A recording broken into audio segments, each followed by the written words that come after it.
Hey everyone, welcome back to 3D6 Down the Line, the most criminally underwatched actual play series on the internet. We are playing through the Halls of Arden Vul Megadungeon by Richard Barton using the old school central system by Necrotic Gnome. This is episode 69, dudes. Hey, man. Nice. I am your referee for the evening. My name is John. Tonight we have a full house. Going around the horn, we have... Hi, I'm Mike. I am playing Brother Lothar, the now 4th level cleric of Odin. Yo, Ma, how you doing? Happy Mother's Day. Hi, I'm David. Happy Mother's Day to my mom as well. I'm playing Upior Veles, the 1st level magic user. Hi, everyone. I'm Matt. I would like to say hello to my mother as well. Hi, Mom. Happy Mother's Day. And I shall be playing Wolfhard Cheek. Get over it. I'm a 1st level barbarian, damn it. What have I got to lose? I expect no fewer than 4 accents this session. Okay. We'll find it. We'll find it. How do I even follow that, Matt?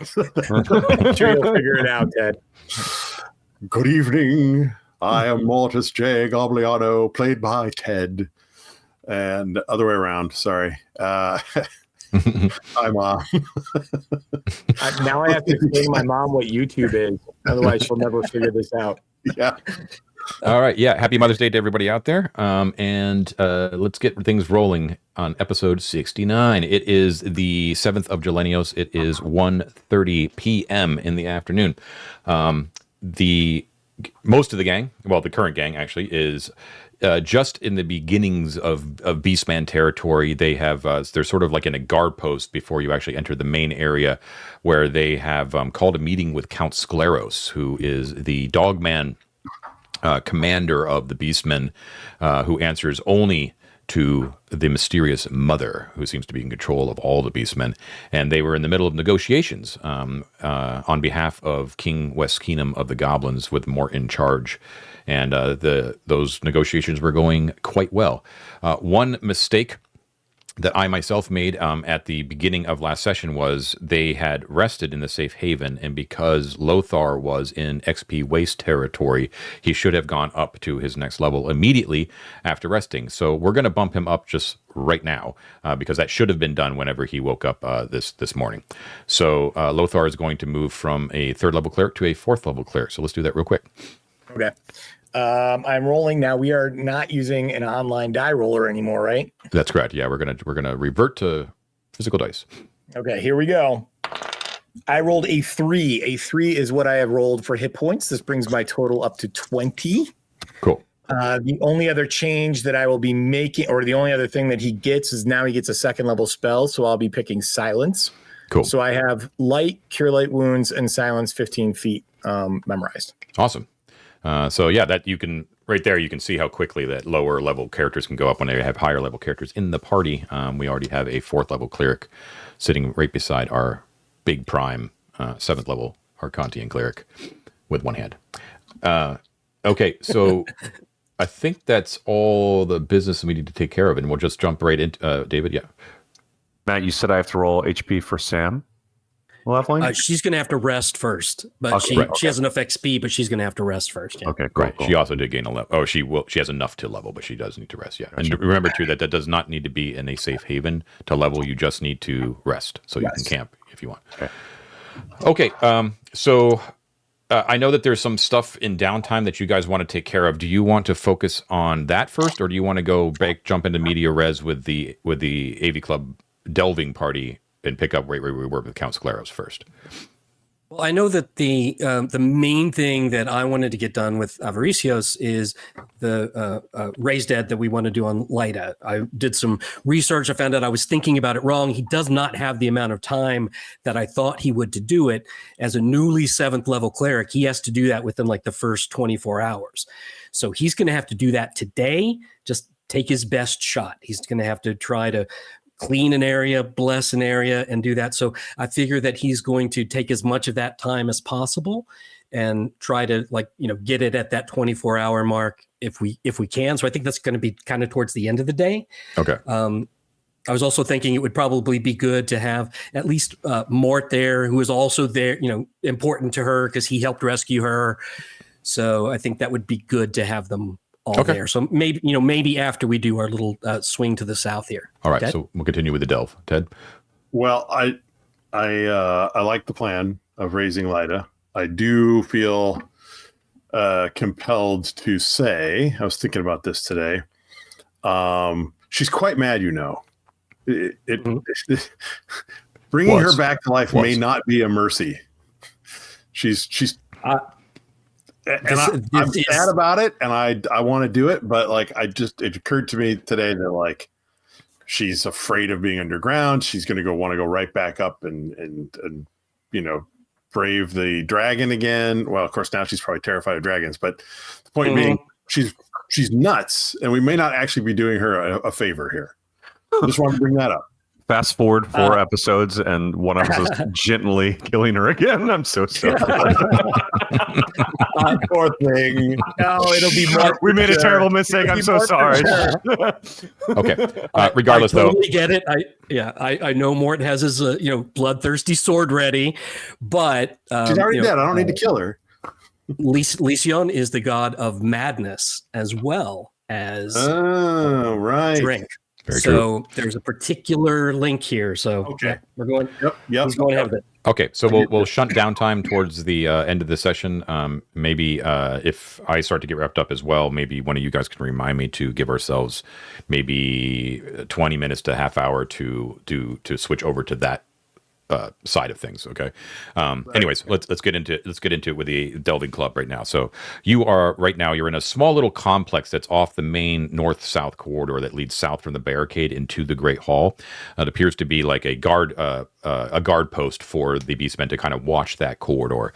And you are in one of those rooms that was heavily trapped. But this one appears to be one of their large, basically where they set up camp. So there's bedrolls here. There's a cooking fire, provisions, small keg here as well.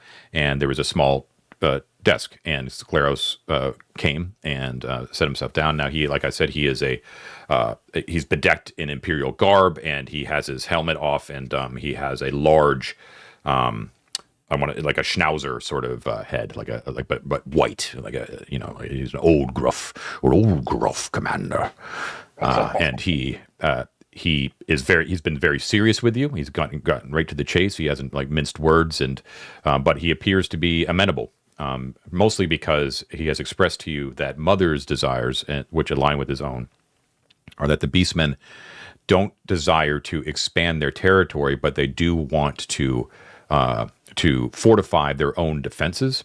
And they didn't like the halflings, but the halflings were much weaker than the goblins as a factions, and the goblins' reputation of fecundity precedes them. And so that they are extremely worried about what the goblins plan to do. So he has apologized to you that he can't just simply take your word for it, Mort, since you are not, because he recognizes you as not one of their actual tribe. So he basically needs some sort of a signed agreement from the king. He needs proof from the king that he won't try to expand southwards into their territory. Now, you guys have worked out that the basic boundary would be that barricade room, and between the beastmen and the goblin factions. The main problem that they have is that the debouchement was also one of the beastmen's primary way of accessing the city. So that has caused them some consternation. So they would love to have access to that. Right. Skleros is sitting in front of you, and he's got his legs crossed, and you see that he's got his hands. Now remember, his hands are just human hands, right? It's only the head that is anything different, right? And he kind of cracks his knuckles, and as you sort of look at his fingers, you can see that his left hand has 2 rings on it. Okay, and he's fingering one of them on his ring finger, and that ring is bright white, carved of ivory, and there is a large white pearl that is set into it as well. However, what he ends up doing after he thinks for a minute as he pulls off another ring that's on his index finger. And and he holds it up to you, and he gives it to you, Mort. And he says, Mortis, this is my signet ring. You take care of it because I want it back. And you look at it, and it's on the signet itself. It's a gold ring, and the signet itself is a mailed fist on a blue field. So it's the same fist that you saw on the banners, except those were different, right? That had like a wheat shaft. It appears to be like part of the sign of the, what is it, Goat Company, I think? Rat Patrol, I thought you said. No, that was the LRCP. Was the LRCP, yeah. Can't remember who you're with right now, but regardless. Anyways, this is on a blue field, and it's just a mailed fist. And he says, this is the signet ring of the Dog Company. You're going to take this, and the only one who owns one is me. And you're going to take this as a sign of, not a sign, what's the word? Token of goodwill. Yes, exactly right, yeah. And you're going to present this to the king. And you're going to ask for some equivalent back with his assuming that he agrees with our terms. And you're going to bring it back to me. Okay? Yes, Your Grace. Sorry to interrupt the flow. Yes, guys. Though you guys bridged the central chamber where our cephalopods were, you did not connect to Upior. Am I playing Sam right now? I did forget about that. Or is Upior just hanging at the door right now? I don't want to. I think we should continue the scene. Sorry to kill flow, but I just want to throw that out to John because Upior has not actually been bridged back. Yeah, you can give me a minute. I'll go get him. You can run back. Yeah, we can. Upior can still be hiding there. You can be Sam if you want for now. Okay, I'll play Sam. Okay. Yeah. So I would take the ring. Thank you, Your Grace. This is. I was actually about to ask him for some token that we could take back to the Goblin King. I will take this back and then return with a token from the king and hopefully perhaps even some anointed ambassador with the power to negotiate more formally. Okay. But I am deeply grateful to Your Grace's willingness to meet with us and speak with us, and I appreciate your forthright candor, and I shall speak of such to the king. He stands up, and as he stands up, like all of the soldiers around him, like go to attention, like right, and he slaps you on the shoulder congenially, and he's like, "You're an ambassador now, dog." And hey,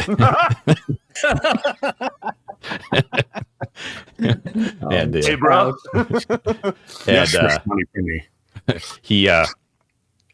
So you were in an official way too. It's like you are now carrying his word to the king. So you're doing exactly what you were doing for the king to the Beastman, right. But now you're an officially a go-between. I'm a go-between. Yeah, that's right. He says, if you should find any sign of the LRCP, especially the missing band, look for the commander, Taltos. His name, we call him the Natty. Taltos the Natty, leader of the LRCP. Taltos? Okay. The Natty as in he's very well dressed, Your Grace? Indeed. And he kind of smiles a little bit. He's the best of us, Rat Company. One question about the Rat Company. You mentioned that they are always looking out for relics of your original leader, Gennadius, the first canine. Yes, and you behind Rex. Yes. I totally understand. What would they look like if we ever saw one? How would we know? Like, is there a mark or? As far as Count Skleros is concerned, it's like their ancestors, but they would just like some sort of relic or indication of proof of their final resting place. Like a gisant or something like that. Some sort of indication of what. But they have no idea. They really don't even know what they're looking for. They're hoping. Yeah, they know that they assume, according to the myths that mothers told them, the tales that mother has told them, that they are descended from a great Arcantian legionnaire known as Gennadius and his loyal hound Rex. Oh, okay, interesting. Mm-hmm. So Gennadius is a human, but the dog is the canine. That's right. Canadius the human and Rex the dog. Mm-hmm. What did the mother do to them? Well, I just want to ask, like, the other things that the Legionnaires were interested in was getting some sort of ambassadorship from the Sunscarred Knights, right? Right. That was one thing that they're looking for. And then the other thing they're looking for is raw building materials, right?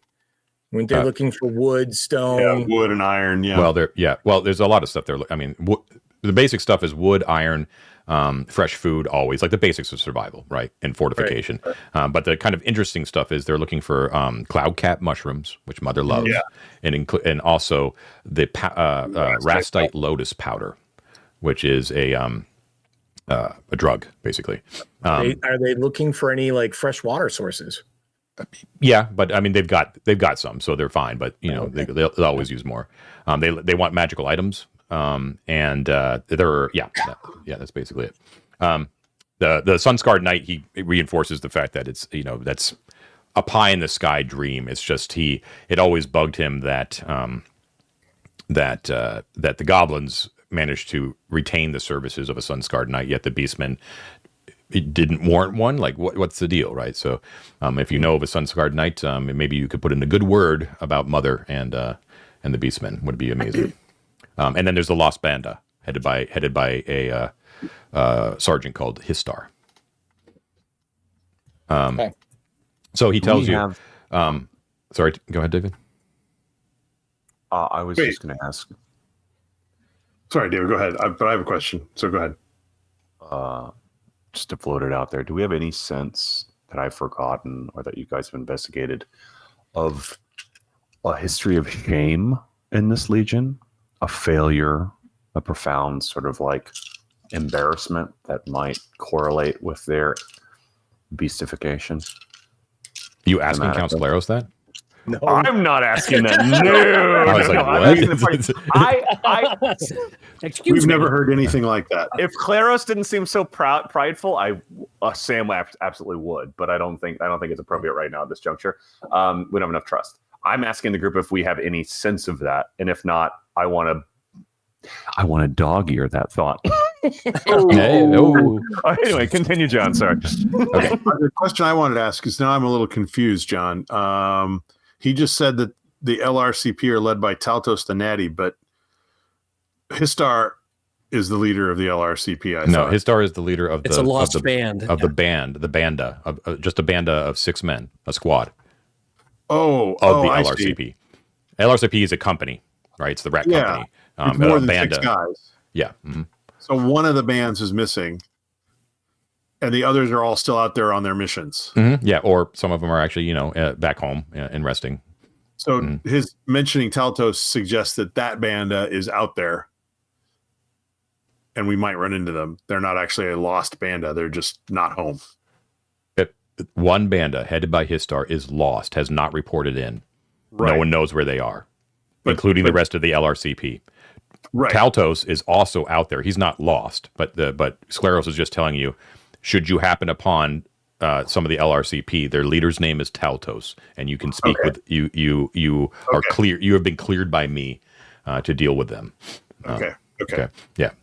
So he tells you, if you can seal this truce for me, I can promise you without my own authority, without having to ask Mother, that I will give you access to our compound, access to the fungal caverns to the south, and directions to our secret entrance upon the cliff face.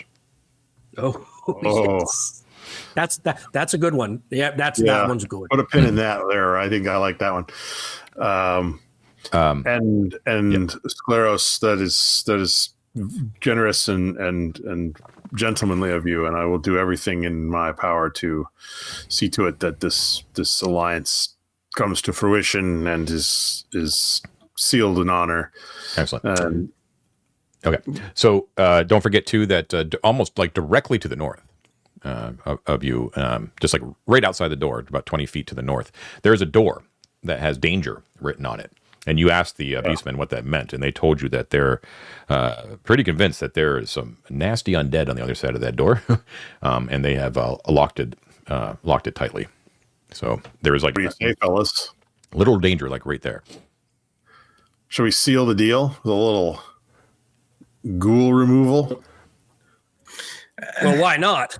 We brought a cleric. Isn't that our specialty? We'll just just throw him at them. I don't know just how beefy a cleric I am for that yet. I mean, 4th level seems like it's still kind of like I might turn them, or we might get eaten. Wow. Let's not have strong faith like in Odin. Coward's talk. Yeah. Cleric says. No, Sorry, Odin is a god like- of wisdom, and he does not think that you should go and stick your face in a ghoul's face until you can automatically destroy them. So I don't know. If you guys really want to, then hoka hey, but whatever. Well, I mean, we do it with a little bit of strategy. We'd put the strong guys up first, stab at them, and you can do your hoodoo woodoo or whatever. Why don't we ask Skleros if they even want us to attempt this? Well, obviously, we wouldn't just. Do you mind and go open the door? We would ask, yeah. And so why don't we do that? Okay, Your Grace. While we are here, it comes to our mind that you have not 20 feet away a room filled with ghouls, and you would no doubt wish to not only remove them but expand into that room. Can we be of any assistance to your men in this respect? I would say that these doughty warriors here would probably be able to handle whatever is beyond the door, but I can't afford to risk any of my men at this time on such venture when we do have them shut away. If you would like to attempt it, be my guest. We would be very grateful. Men, do you want to back them up? And the men are like, yes, sir. And they pull their spears around, and like they can basically provide like a back rank for you if things start to go bad, right? Sort of thing. Like they're not going to join in, like mechanically, they're not going to join initiative and be with you in battle. But like if you start to drop and there's like holes, they'll try to plug it. How many of them are there?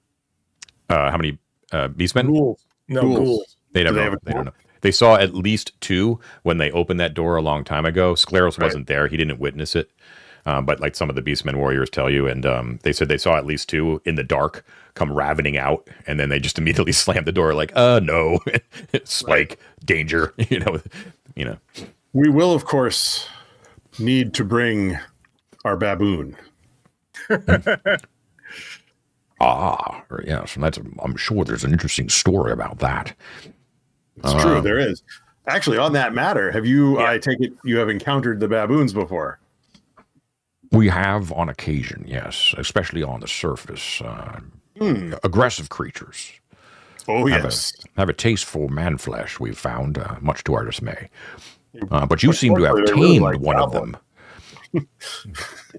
Well, I should say that you should be careful about the traps that we've set up here. Not the most dexterous of creatures. Yeah. They're plenty tough, though.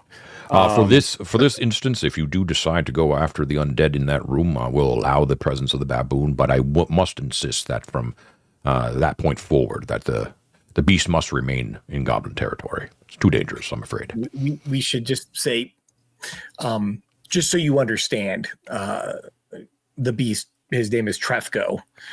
They're far smarter than you might think, and untoward comments in his direction, belittling him, might result in a most extreme reaction that none of us want to witness. All right. So we've managed to ally with him. We've managed to gain his trust, but we are very cognizant that the reason he is with us is because his previous master did not value his contributions. Mm-hmm. Smart move. Wait, are you guys talking about seed? Lay that seed. Mike. Interesting. I like that. Are you guys talking about the guy with the big axe or the thing with 4 arms? I think he's talking about the Beastman's master, but we'll have that conversation later. Skleros kind of laughs, so he kind of chuckles a little bit and adjusts his belt, and he's like, well, I guess the question is then, is he a lot smarter than he seems, or are you a lot stupider than you seem? A little of both.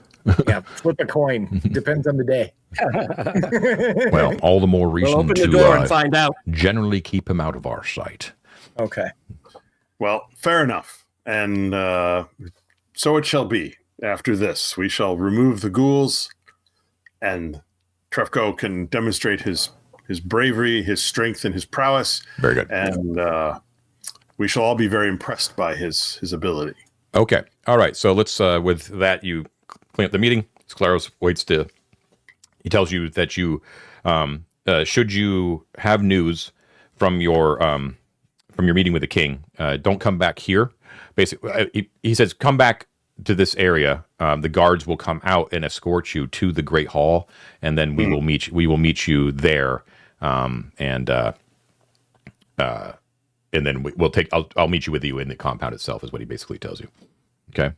So this is just sort of your front line out here. This is their one of their what do you call it? If you will. Outpost. Yeah. Exactly. Yeah. Yeah. Okay. I see. Now, switching over to Upior. Upior, you. Oh, get Jesus. that. Control Z. That shit. Mike, look at that face. Mike. Oh, fuck. Mike, we're going to take away your mouse. Mike, did you do it? You need to Control Z it if you. I'm hitting Control Z. Nothing's happening. I didn't do anything. I didn't do anything wrong. Well, I've hit Control Z. I'll demonstrate. Look. Control Z. Control Z. Nothing's happening. I think Ted did it. I think we were just doing it. I know that. Okay. So, Upior, let's go over to Miro so the people that Can I ask a quick question that I should be more clear about? Where I recall you guys bridging the cephalopod area. Where is the party right now? We are where the AV thing is. Right over here. There. I see. Okay, I was looking. I was looking east instead of west. Thank you. Okay. Hold on. All right. So Upior is on which side of the door? On the cephalopod side of the door. Yeah. Okay. Yeah. So Upior. Let's move the AV club marker to mark Upior. Upior is all the way over. Can you guys see me? Yeah. He's right here. Does this mean Mort has to go blind again right now? How are you going to know? I don't know. Let's switch to David. Okay, David, you are in that corner. Let me just get to the key real quick. I'm assuming the cephalopod. Oh, sorry. Go. You have used your speed to your advantage, having noted wisely that the cephalopods do not seem to be overly aggressive in their chase towards you. Like they seem to kind of float lazily through the air, and they have don't seem to have picked up your scent for one thing when you were invisible. But let's see. We will have to since. Go ahead. Sorry. What? I was going to say, is it fair to say, since some time has gone by, that they return to the central room? Yes, they're basically like reset in that room. Okay. Okay. Let's see. Where are we here? Yeah, so you had run through here, and there was some trash in the room, and you had noticed that there was a bone scroll case that was hidden amongst that trash. I can't remember. Did you pick it up? Oh, yes. Yeah, but you didn't look at it. Yeah. I've not looked at it, no. So what I'm going to say is we're going back in time a little bit because I do think that they had to wait like an hour for Count Skleros to actually show up. Sure. Right. So we're going to go back in time. So I will say that Mort is like back then would still be blind. And so that you could still be invisible. Okay. So what would you like to do there? I'm going to try the door again. Okay.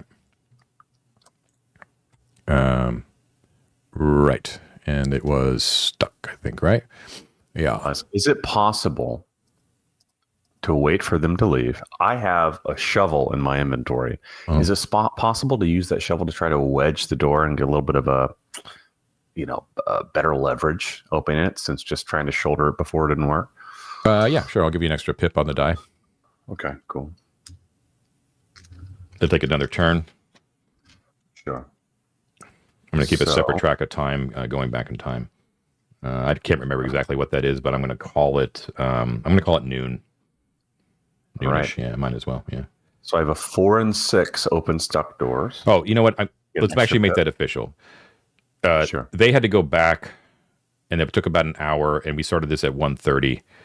So yeah, I think noon is actually a pretty accurate time for whenever you left, whenever the party separated from you. So I am going to say that at 1 p.m., which was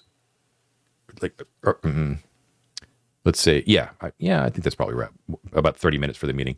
So I would say that like after, I'm going to give you 6 turns, was my point being, of you being invisible before Mort, knowing that he has to meet with the Beastmen, pops into, you know what I mean? Like he stops being blind. So then I'm going to have a procedure if I have a little more time. I'm going to spend 1 turn searching that trash pile for anything else that might be in it. You don't have to waste the time.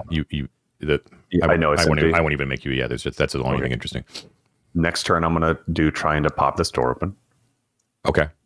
All right. So I'll roll that now. 1 turn is done. 4 and 6 turns plus a pip, so 5 and 6. 5 and 6, yeah. First physical. I haven't done this in a while. Haptic is good. Can't wait to lie about every single roll, guys. Oh no. Perfect critical. This is why we can't have nice things, David. I think our audience knows well enough. That's the one thing I wouldn't do. Never fudge. Okay, I got a 4. Thank goodness. I had that extra bit. 4 and 6, so it pops. Okay, so it doesn't pop, but you can feel like sort of give a little bit that you're going to be able to push it open if you want. Okay, once I feel that give, I'm going to stow the shovel again and kind of slowly push the door open. The torch, you'll recall, I planted in the trash, so there's light behind me. Right? It was a brand new torch. I remember, yeah. And it's kind of wedged in that trash because I was using it as like a moth to the flame for the cephalopods. Mm-hmm. So I'm going to try to use that light rather than picking it up yet and just kind of peer into the next room and see if there's light on the other side or not. Okay, so your light from the torch will only extend to that doorway. There is no light beyond. No light beyond. No. Oh, David, before you run off, I don't know if you caught in the video. Sure. Count Skleros mentions, or no, it was Gangrene mentions that goblin, the cephalopods come from the chasm. So watch your step. I did not catch that. Thank you. And they can't move through doors, which means that somehow there's likely open passageway all the way to the chasm in one of those passageways, right? Yeah. But probably not the one that you're going to. Step into the darkness thinking it's a Sure. hallway. Sure. And for what's worth, I'm not going to try to spend too much time solo adventuring here, but since I'm all the way here, I think it's worthwhile for all of us to sneak a little bit. Do we all agree? Okay, so you need light while you're doing in order that, to see. I'm going to go. I'll go tuck that kid in. You take care of this, David. You got this. Sure. In that case, I'm going to go grab that torch, John. Mm-hmm. And I'm going to stick it through the doorway and look around. Okay. Ted, Still you on okay this to side of the map? doorway. I'm just going to wave it through the doorway, if that makes sense. Okay, so you find yourself in another square chamber, 20 by 20. You are entering in from the southern part of the western wall, and there is a 10-foot wide passageway that leads out of the room towards the east on the eastern wall, the northern part of the eastern wall. Okay, the room itself is there are, as stone walls, Arcantian walls, they are painted with a peeling yellow paint. And there is a set of stone benches that line all 4 of the walls. The benches are attached to the wall. Okay. And each of them is about 3 feet tall. Let's see, hold on. Let me just check real quick. Yeah, what's interesting is whenever you kind of step into the room and you see that the door that you pushed open on the new chamber side of the door, there's actually a section of that stone bench which is attached to the door in an ingenious fashion so that if the door is closed, it looks like all 4 of the walls are completely covered with stone benches. You know what I mean? Like it would be difficult to detect the door from the other side. From this side. Yeah. Gotcha. So it's a concealed door. Yeah. Let's see. Am I right about that? Hold on a second. Maybe I'm wrong. A second.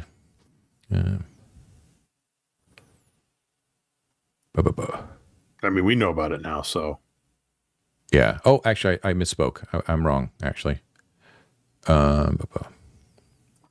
Okay, so I spoke out of turn, so you wouldn't necessarily have seen it, but I'll give it to you. Why not? Because we'll move things along here. So it's actually a section that's next to the door, I should say. The door's normal. But we'll say that you're used to looking for interesting, weird things, and you can see that a section of the bench that's just to the north of the door is actually like has like a seam that breaks it up from the rest of the bench. So I'm going to check that for a secret door. Yeah, well, imagine that. You find it. Thank you, John. It's pretty amazing, yeah. There is a section of the bench that is hinged. The bench itself is hinged.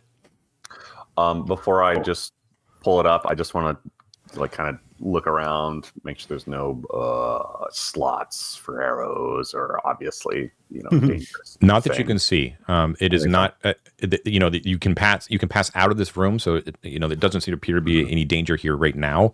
But there is egress out of here, which you don't know what is to the east.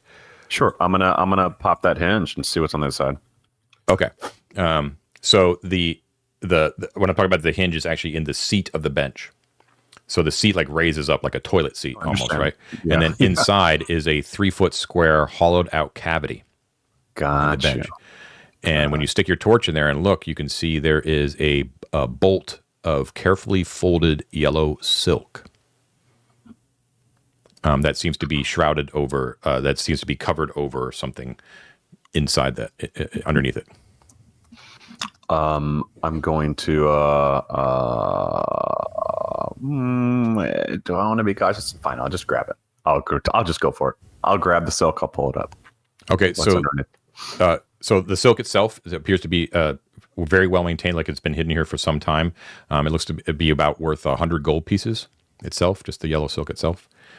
Underneath is revealed there appears to be a couple of adventuring items in an octavo-sized codex. The adventuring items, there's a bullseye lantern here, unlit, and one flask of oil. And then there's the codex itself. And it's marked. Can you read Mithric? Wiskin, Arcantian, and Mithric, yes. Okay. Is it? Let's see. What's in...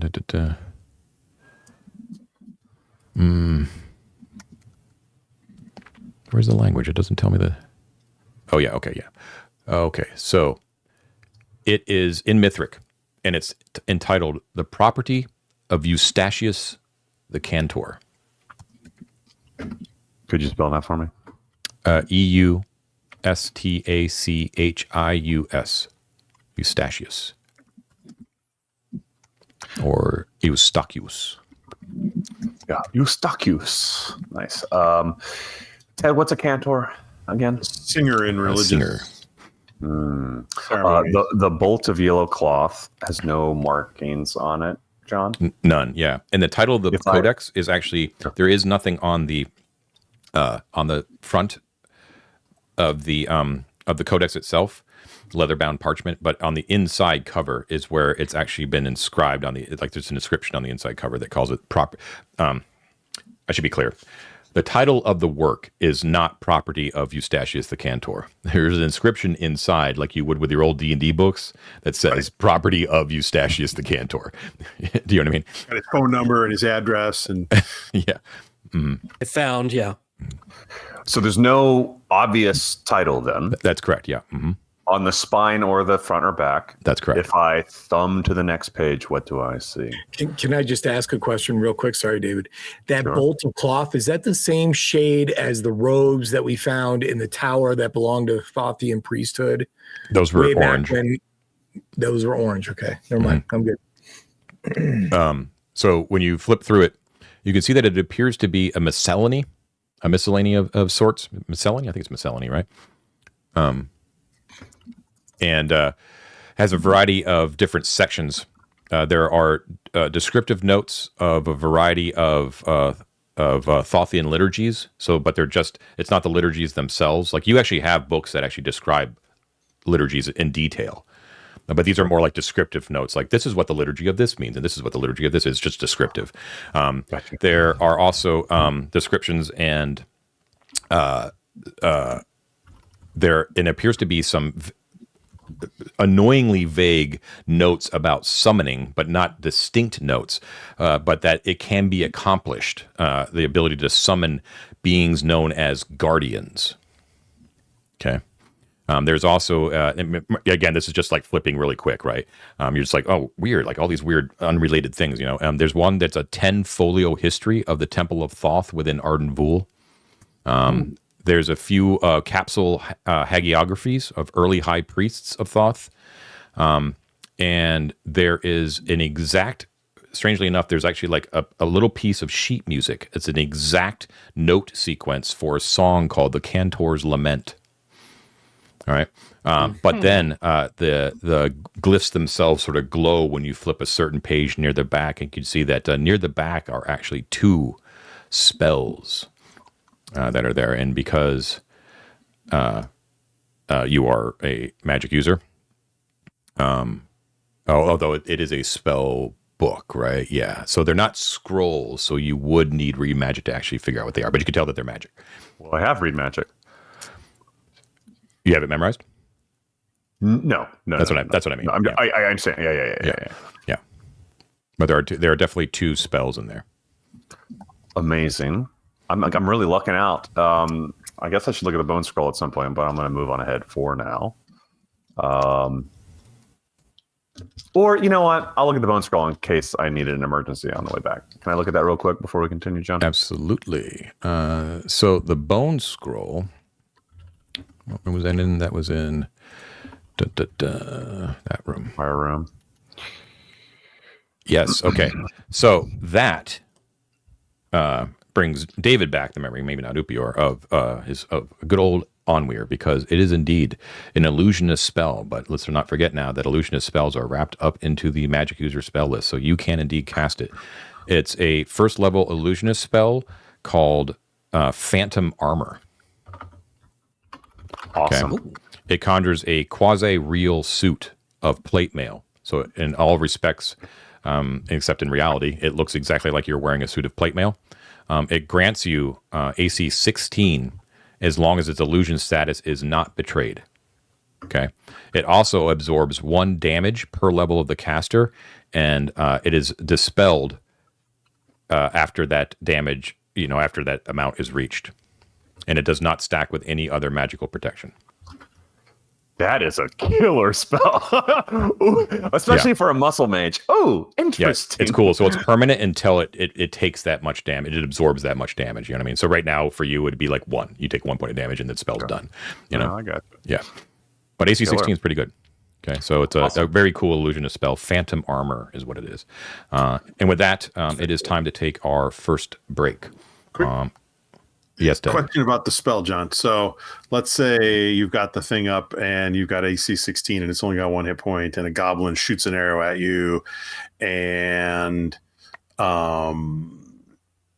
he hits. It absorbs 1, and then the remainder goes through. Right? Yeah. It's like if it's a 4-point arrow, so it becomes a 3-point arrow and dispels it. That's just how it works, right? That's correct. Just checking. Okay. Yep. Okay, we're going to take a break. We will be right back. Okay, we are back. Bladders empty, beers full. Upior, did you want to continue exploring, or do you want to try to make your way back? I would. I'm going to take it, say, a turn past while you flip through the folio and checked out the scroll. You have 4 turns left before you turn invisible. Yeah. Because I have 4, I'd like to spend a couple more turns, but I also don't want to take a lot of screen time doing it. So would we rather go back and forth or just have me charge through real quick? I just want to map for us. Do it. Okay. Charge through it. Okay. So I'm going to douse the torch. Mm-hmm. I'm going to use the oil in the lantern because it's a bullseye lantern and I have something that I can control the aperture on. Mm-hmm. And then I'm going to use that to light my way and continue. I realize I'm not close to my mic, and continue eastward. Okay, sounds good. All right, so you switch out the lantern for the torch. I won't say that takes any time. The torchlight illuminates that passageway to the east goes for at least another 30 feet. At the 30-foot mark, at the 20-foot mark, after that, it turns. Let me start over. The passageway goes beyond that 30 feet, continues east. However, at the 20-foot mark, it also turns to the south. There is a southward bend. There is a southward passageway. Like that, John? Actually, let me scoot this guy over for everybody. Correct. Yes. Okay. Do I see light? You see no light, and it's very, very quiet and dark. Oh, that wasn't me this time. Man. Is it dusty? It wasn't me. What wasn't you? Did somebody mess with the map? Yeah, the map got shifted. It seems fine. Wasn't me. So what do you do? Anyway, okay. I'm going to continue east. East, you're going to... Okay. So as you get to the junction where it moves south, and you just sort of look to your right, noticing that there is a south passageway, your light immediately illuminates that after 10 feet, there is a door, an Arcantian door, right on the southern end of it. Wooden? Okay. Yeah, this typical wooden door. What is the iron band? What is the... Gotcha. Does it appear worn in any way? Is it dust covered? Does it look like it might have been used? Or does it look like it's been closed for a long time? It doesn't look to be dusty in particular, but you can't tell like if it's been used recently or not. It doesn't look like it has. Like there's no like sweep mark on the ground or anything like that. You know what I mean? Absolutely. Okay, yeah. I'm gonna neglect that for now. Continue moving east. Okay. Continuing to move east, it goes another 20 feet beyond that turn before it opens up into a very large chamber. That chamber itself is rectangular, and it is 40 feet east to west and 60 feet north to south. And you are entering in, this is not a door, remember, you're just kind of entering into the chamber. You are entering in on the western wall 30 feet up from the southern end.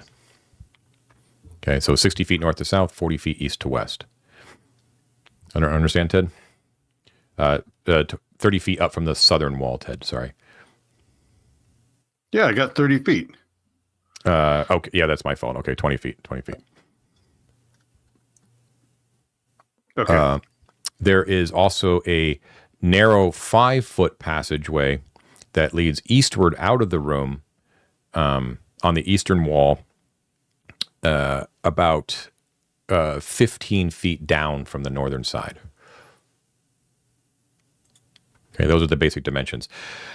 As your lantern light kind of moves in, you probably actually wouldn't be able to make out the full dimensions now that I think about it. But would you say swinging around and looking around, you can immediately tell that you're not in any immediate danger that you can see. A very interesting, beautiful chamber though that you've entered into here. There's definitely a feeling of hallowedness to the room. It's richly painted. So it looks like a lot of it's well preserved compared to like a lot of the other Arcantian areas.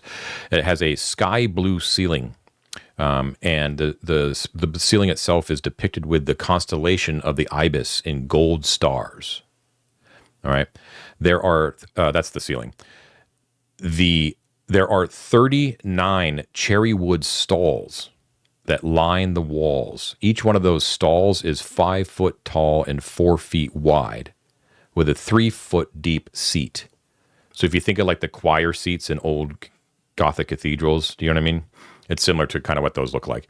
And that same sort of wood, too, that dark, rich cherry wood, right? That really stands out against that sky blue ceiling. The stalls are intricately carved with floral and geometric and animal patterns. And across from you, on the eastern wall, is set a much larger seat than the rest of them. It's 8 feet tall and 6 feet wide and 5 feet deep. So it's like basically larger in every sort of dimension. And it has one of those wooden canopies.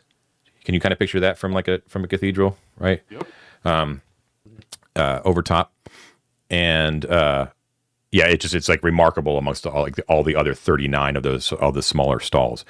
In the center of the chamber, on the ground, there is an oval band of mosaic stone, and as you gaze upon this huge, I'm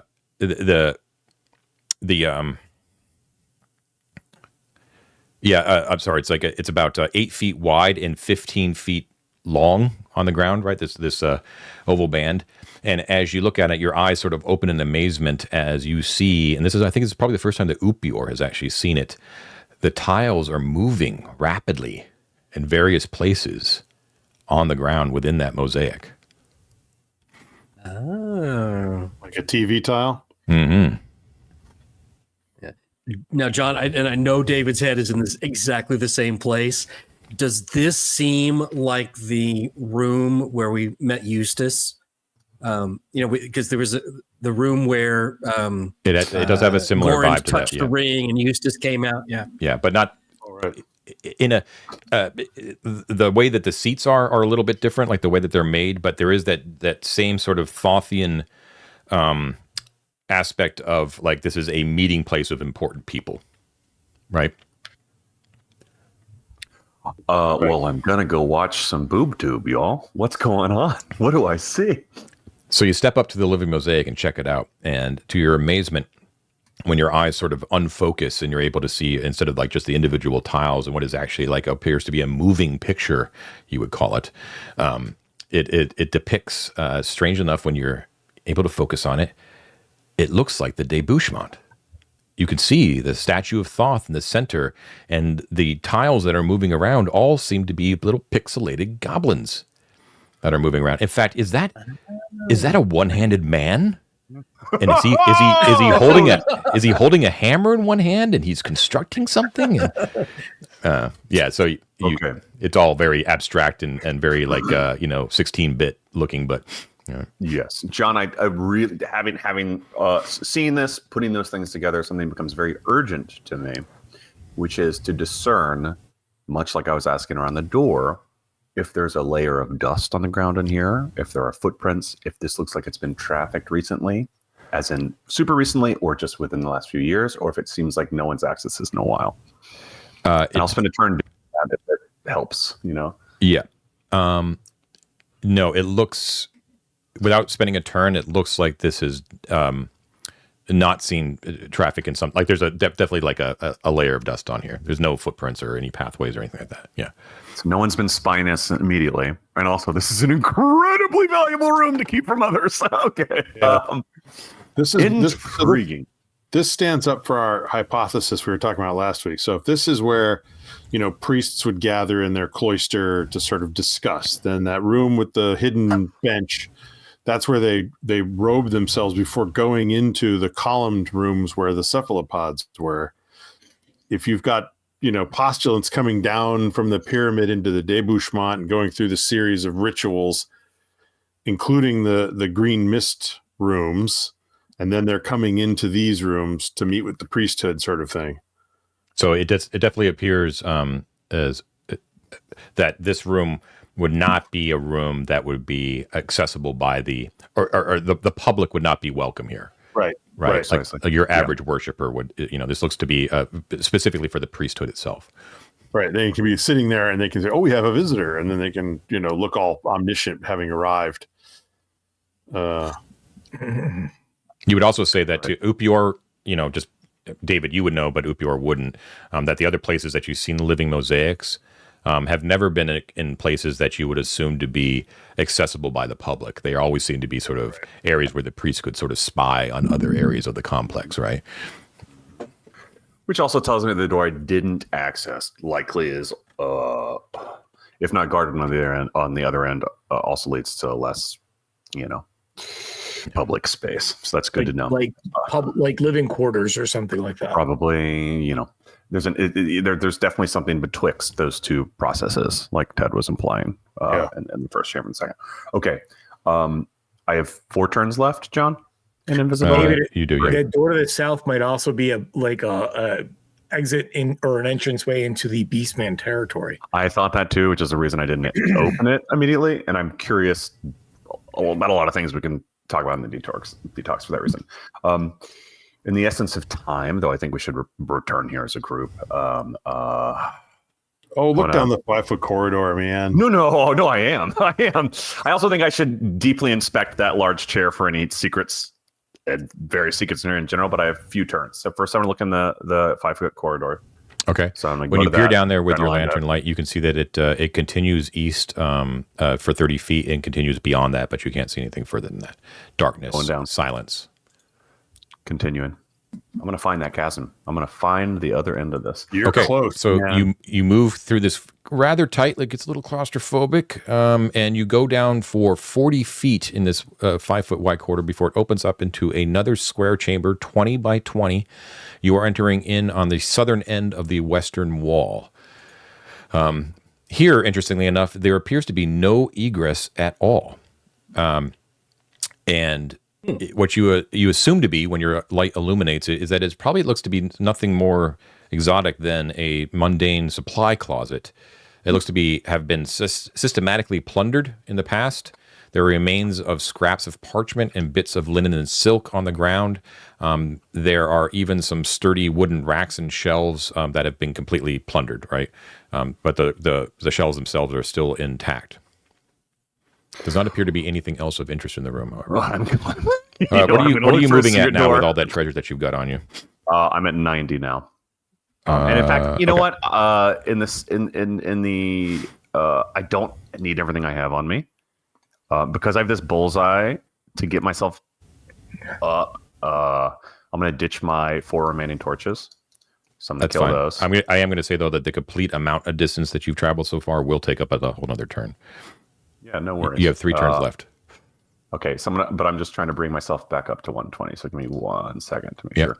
I have a spare sword that I just had. I don't need. I'll ditch the sword and replace it with the codex. Sound good? Yep. All right. Okay.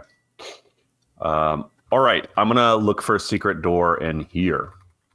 I'm gonna, not that it matters, but where there were shelves, even though they're plundered, I'm gonna assume would be the most likely location of a secret that would be hidden behind something. So I'm gonna start there. I'm gonna make my way around the room, looking for switches, buttons, the usual thing. Okay. With a concentration on the north and the eastern wall, but just in general, yeah. Okay, northeastern wall, looking for buttons. Okay. Well, with that kind of detailed explanation, indeed, on the northern wall, you find a cleverly concealed keyhole in the wall. Oh. Which section, John? On the north, right in the middle of the northern wall. No. Okay. I need to find a key in that. Okay. I'm now going to rush back to that big chair with the arch over it, and I'm going to look for. Again. I'm running low on time, but I'm going to run back there as fast as I can. Okay, yeah, the search took a turn. Looking for another, having done the bench already in the antechamber room, I'm going to concentrate a search on the more elaborate of priestly seats there for another chamber like the really big seat, the really big one. Okay. What are you looking for specifically on the seat? Looking for a latch. I'm looking for a seam, so I'll run my fingers around it to see if there's any. And in fact, what I'll do is I'll compare to the seats to the left and right of it, their architecture, though it's less ornate. I want to see the kind of wood they use, if it's a single piece, if it's several boards, et cetera, et cetera. So I'm going to look at irregularities and how it's constructed. I'm going to look for hinges. I'm going to look for strange seams. I'm going to feel around for things. I'm going to go to the arm pieces if there are and see if there's anything there that I might like push down. I don't know. Okay. Got it. Yeah. All right. So here's the deal. First of all, what you notice that remember the seat here is about 5 feet deep. So it's quite a large seat, right? The actual where you put your butt, right? That seat compared to the other stalls, which are plain and 3 feet deep, has the carving of an ibis on it. All right. What you notice is that it is hinged as well. And when you look at the other 39 seats, you can see that they're all hinged. All of them raise up like toilet seats. Just be aware. When you open that the big seat, nothing is inside. However, what you do see from thorough searching is that you can actually depress one of the eyes in the seat. I figured I will depress it. Okay. I have a lot of experience with depression. Oh, wait you a little too real for us. The back of, remember the whole thing has like a wooden canopy and it's like built into the back of the wall. You can when you depress the eye, your head whips up as you see that the entire back of the stall of the seat moves to the side, exposing what is a corridor that goes like you'd have to step onto the seat and through into a secret corridor that heads to the east. I mean, I will tunnel rat that immediately, of course. What is my turn count though right now, John? So now you only have 1 turn left. Okay, I'm gonna have to do this. I'm gonna have to do this visible when I run back because there's no way even now I'm gonna get back in a turn. It's fine, but okay. I'm gonna go when the panel opens, you can feel an unnatural cold seeping out from there that kind of blasts you in the face. It's okay. It's the chasm, guys. It's the chasm, David. Stop. Just stop, bro. It's been a pleasure knowing your muscle wizard. Can I take my magic pebble, my favorite new item, and flick it down there and see and listen? Yes. Okay. I know that chuckle. Right. You can hear it. Yeah, you can hear it hit stone, and it kind of clatters. Like it seems natural. Like it throws down there and just kind of clatters. You have not shown your lantern down there yet, so I'm just you know. Oh, I'm gonna shone. Okay. The shone shall shine. Okay. When you put your lantern through there, you can see that that secret, passage is worked stone. It goes for 10 feet, and then it opens up into a square chamber, and that chamber is 30 feet by 30 feet, and you would be entering in directly in the middle of the western wall. Okay. There does not appear to be any egress here. However, it's a very, very interesting room. It is a study of sorts, a secret study in the back of the main chair of this meeting room, right? It is decorated with impressive frescoes of what appear to be priors of some sort, like previous priors of the church, all dressed in ceremonial robes and wearing cylindrical hats. Just seems like a march of ennuiers. I was going to say, cylindrical hats, but each are subtly different. Some of the priors are thin, some are heavy, some are dark, some fair, some blue-eyed, some black-eyed, etc. There are 52 of such images on the walls, and there are empty spaces for 2 more, what do you assume to be future priors. The last image, the one before the 2 blank ones, is extremely short. We're talking so short that the man was probably only about 4 foot 10 inches tall.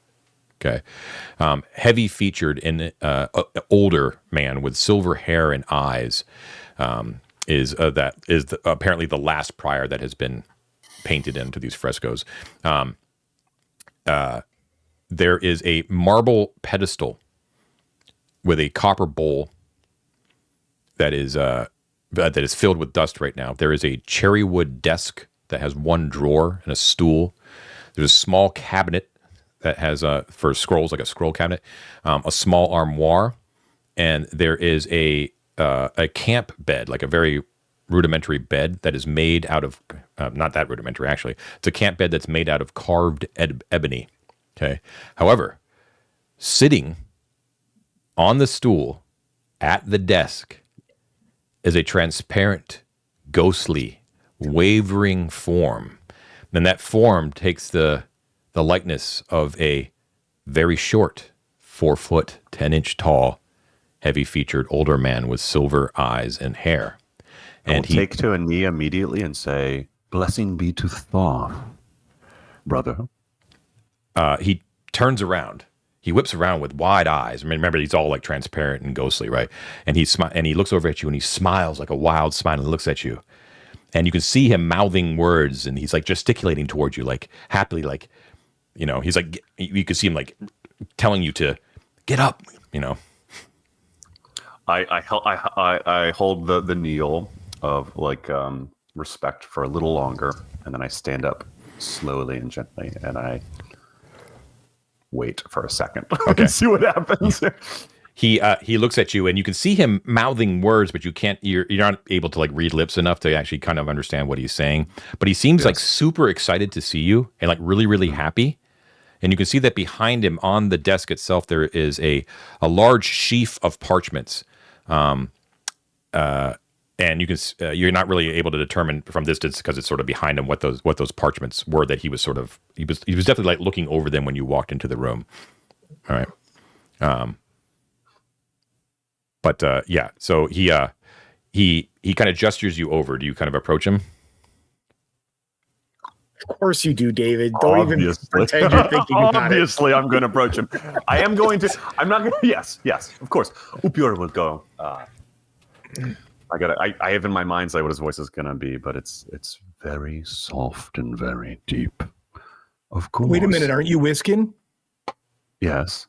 We established in the last episode that Wisconsin is Southern. Whatever. Are You we, do whatever you are we want. Southern? Are we a Virginia Southern? Oh, are we a Georgia Southern? Anyways, you're coming towards the ghost. All right.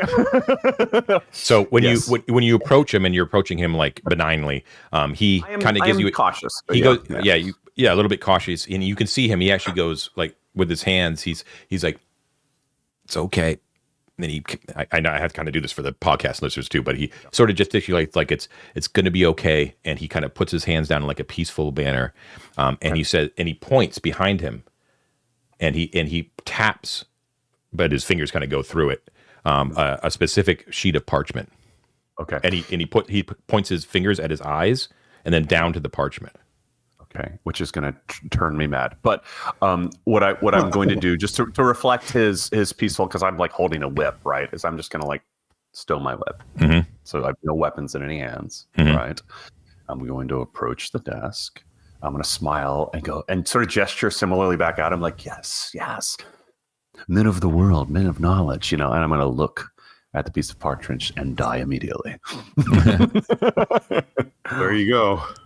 Okay, so when you look at it, you can see that he's pointing to one specifically, and it appears to be a map of a small complex of rooms, and they're clearly marked in Mithric, in very clear handwriting, like not ghostly handwriting, like clearly marked, like a real sheet of parchment, and it says, "Tomb of Jacobus, 52nd Claustral Prior of the Chapter of Thoth."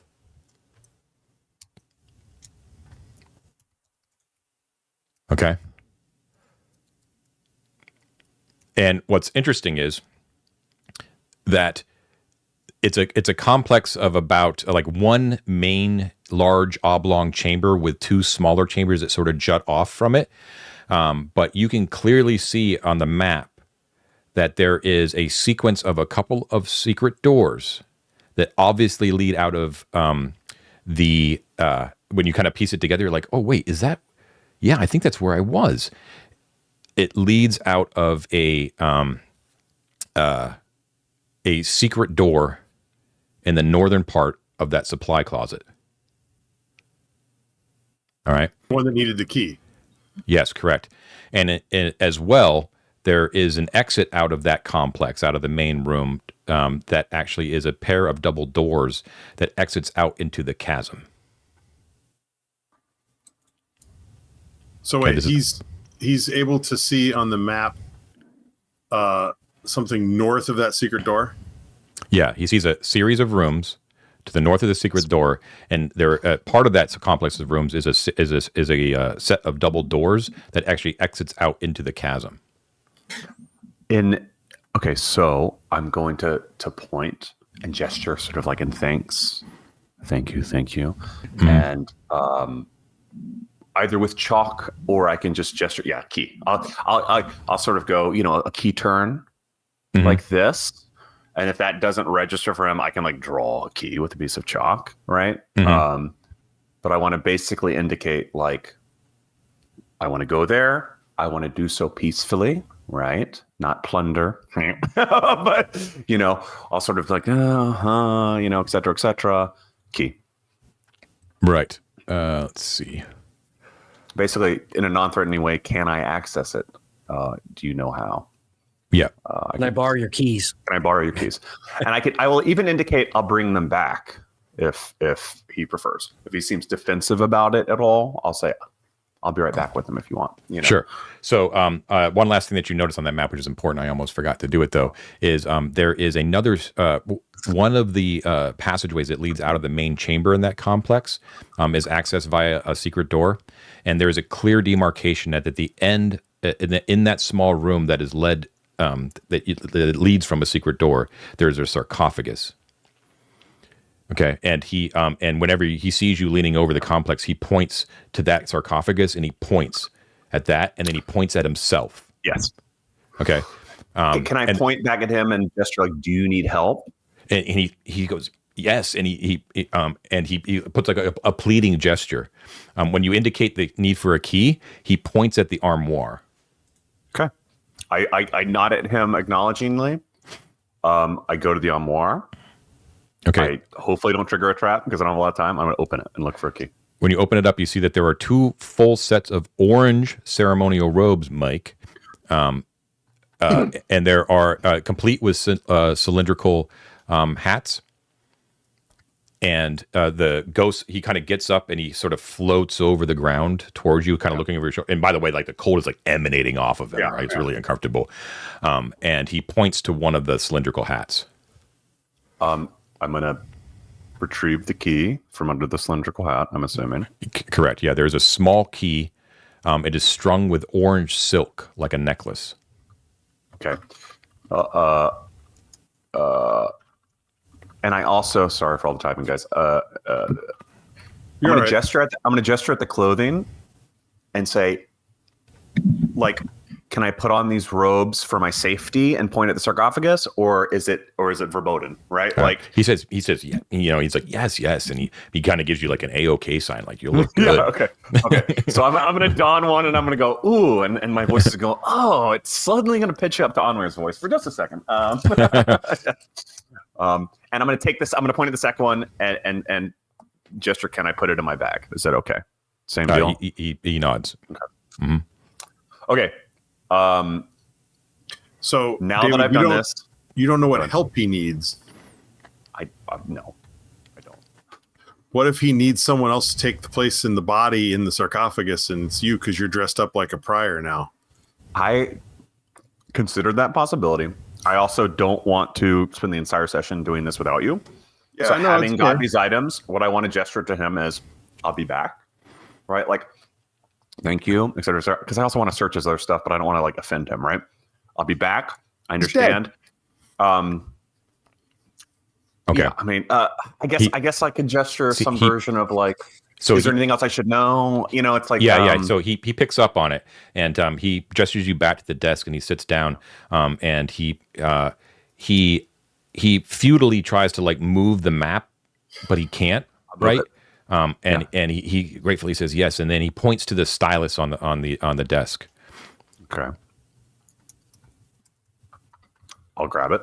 Okay, and then he indicates like so the rest of the papers underneath appear to be in Mythic once again appear to be pretty mundane, like they're like financial and personnel matters basically, like for the Thothian priesthood and stuff like that. But he finds like a corner where like no writing has been on it, and he points to you, and he points to the stylus in your hand, and he points to the blank spot of I'm gonna hold it and kind of like release.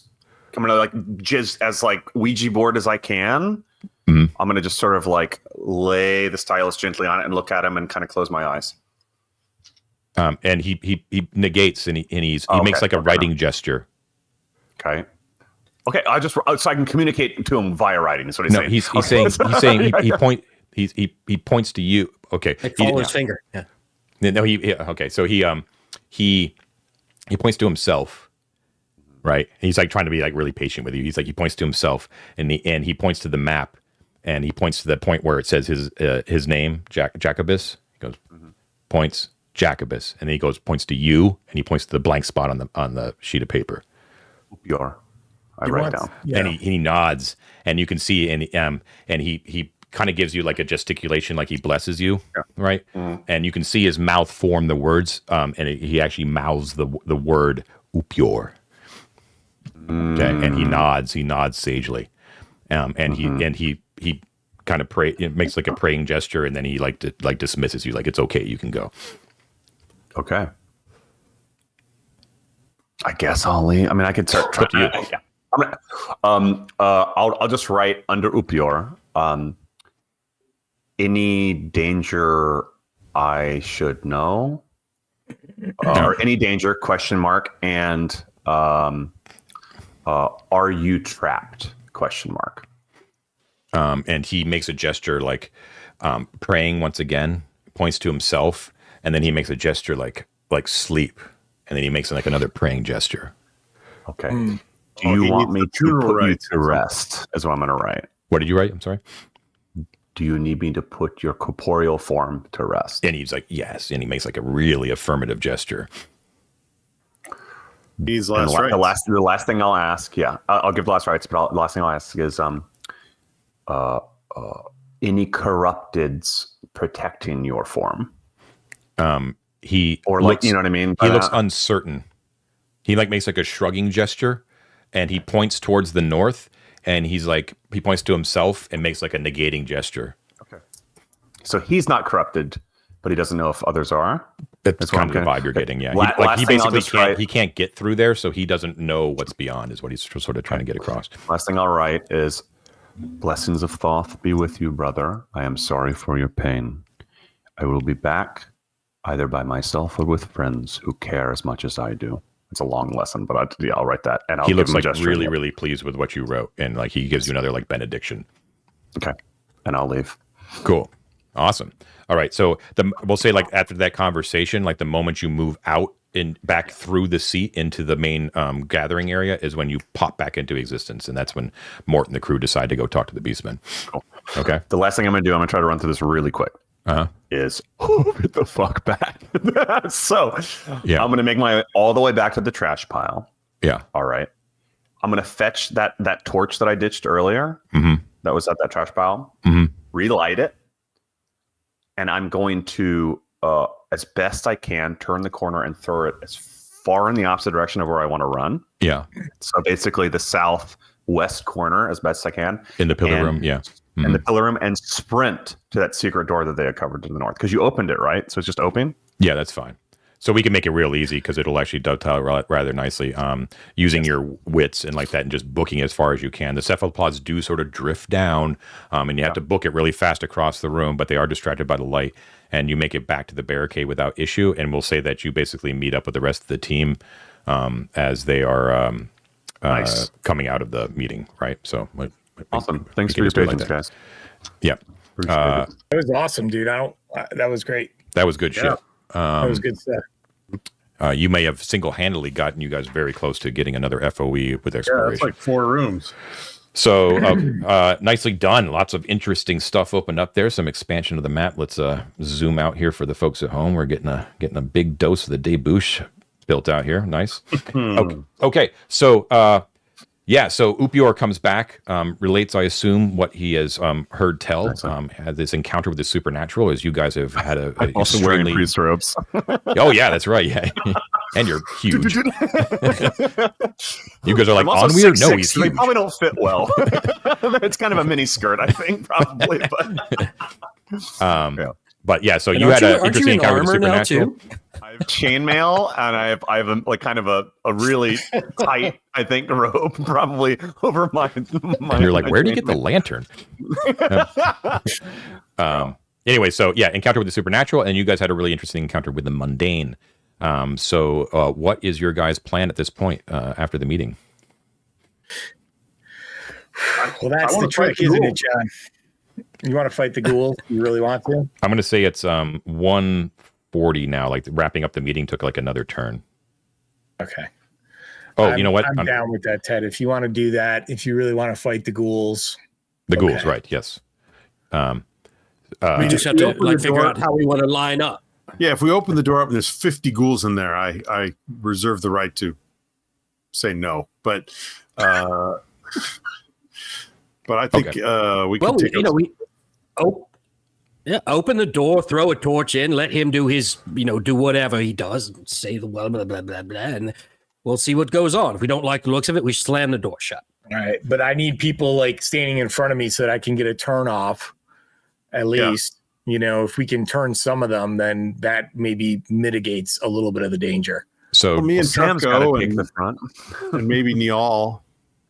I'm just saying, ghoul paralysis sucks, man. So, if there's 4 in there, 4 of us could be paralyzed in the first round of combat. So, can I ask why we wouldn't use the door to our advantage? Why are we going in the room?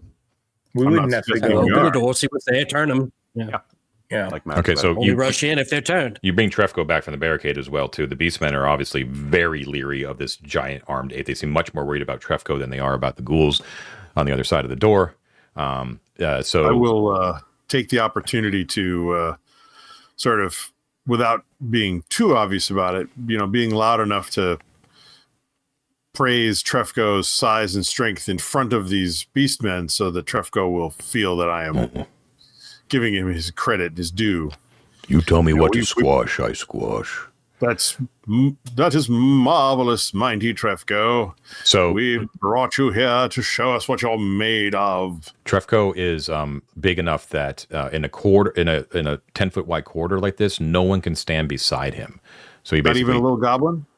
I'm going to rule that no. Like you can't stand abreast. You know what I mean? Like he is his own rank in a corridor like this.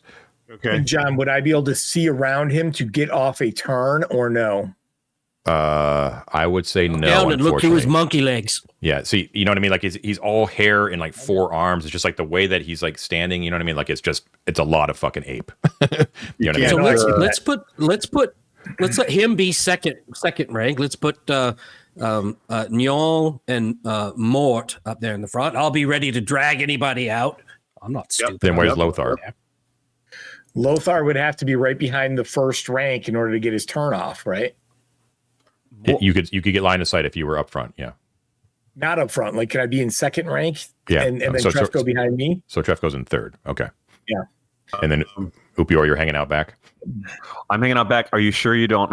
Poor Sam. You sure don't want Sam to be in the front instead of Mort? It's your call. Would you put Sam in that second rank? Okay, put her in the second rank with Lothar and at the risk of being a little meta, guys, I'm like 99% sure that ghouls have multiple attacks, that they're not one hit die creatures, that anyone who doesn't have an AC that's probably 15 or 16 is definitely going to get hit at least once. I don't know how many of their attacks. I know this is meta, but I'm sorry, but that's the way we play. But it's kind of like it's almost a guarantee that if you get hit 2 or 3 times, you're going to be paralyzed. So, do we have reach weapons? Do we have spears? Do we have any ability to build a barricade and keep these things back? Sam does. Well, we have the door. If it goes bad, we slam that door. And we have numbers. I have a 10-foot chain I can tie to the handle of that door, and Upior can be at the ready with his strength to pull it shut immediately. Do you want me to do that? Sure. Okay. So I'm not even going to bother to fight. I'm just going to sit at the ready, and if one gets through it, I can close the door. We can kill one. Okay. Who's got the high armor classes? Let me just ask that. Sam has 17. Mort's got. Hold on. Where did I put Mort? Mort's armor class is 17 also. Okay. And Njol's at 17. We get a good strong front. All right, we have to take our second break, so we'll let these guys get their asses in gear with what they actually want to do with these ghouls. And we'll be. Well, we didn't have any time to plan. We'll be right back. Okay, bladder's empty, beer's full. What is your plan? Okay, so we are going to have Mort and Njol in the front rank by the door. Mm-hmm. Second rank will be me and Sam with her spear, which is a reach weapon. So hopefully she can attack over that first rank. Mm-hmm. Behind them are Trefco, and then Upior behind all of them, right, with his chain on the door so that he can pull it open or pull it shut. And then Wolfart's back there with him to keep an eye on him. Okay. So then we're going to open the door. Mort is going to stick his head in so he can get a read on how many ghouls are in there, right? Right, Ted? I'm not speaking against, okay. Yep. And if it's 20, we shut the door, nail it shut, and walk away and say, sorry, Beastmen, you're on your own. But if it's like 2 or 3, then we make a judgment call. Then Ted will have to be the one to call the ball. Okay, here we go. So, Mort, you open the door and... Just enough. You slam the door open wide. You stick your head in and nothing else. You open the door carefully, and immediately, Ted, your dark vision doesn't pick up heat, but it does pick up movement, and it picks up that movement like really close by, as you see, differing shades of cold, gray, and black moving and scrabbling quickly towards you. There appears to be 2 that you can pick up. The room itself appears to be a 20-foot by 20-foot square, and you would be entering in on the southern wall towards the west. And basically, right in melee range are 2 awful, desiccated-looking, ghouls that are scrabbling on all 4s towards you and just like, they got coming right towards you. Okay. Just two. Yeah, they knew you were there. You knew they were there. So no one is surprised. Yep. But they are right beyond the door.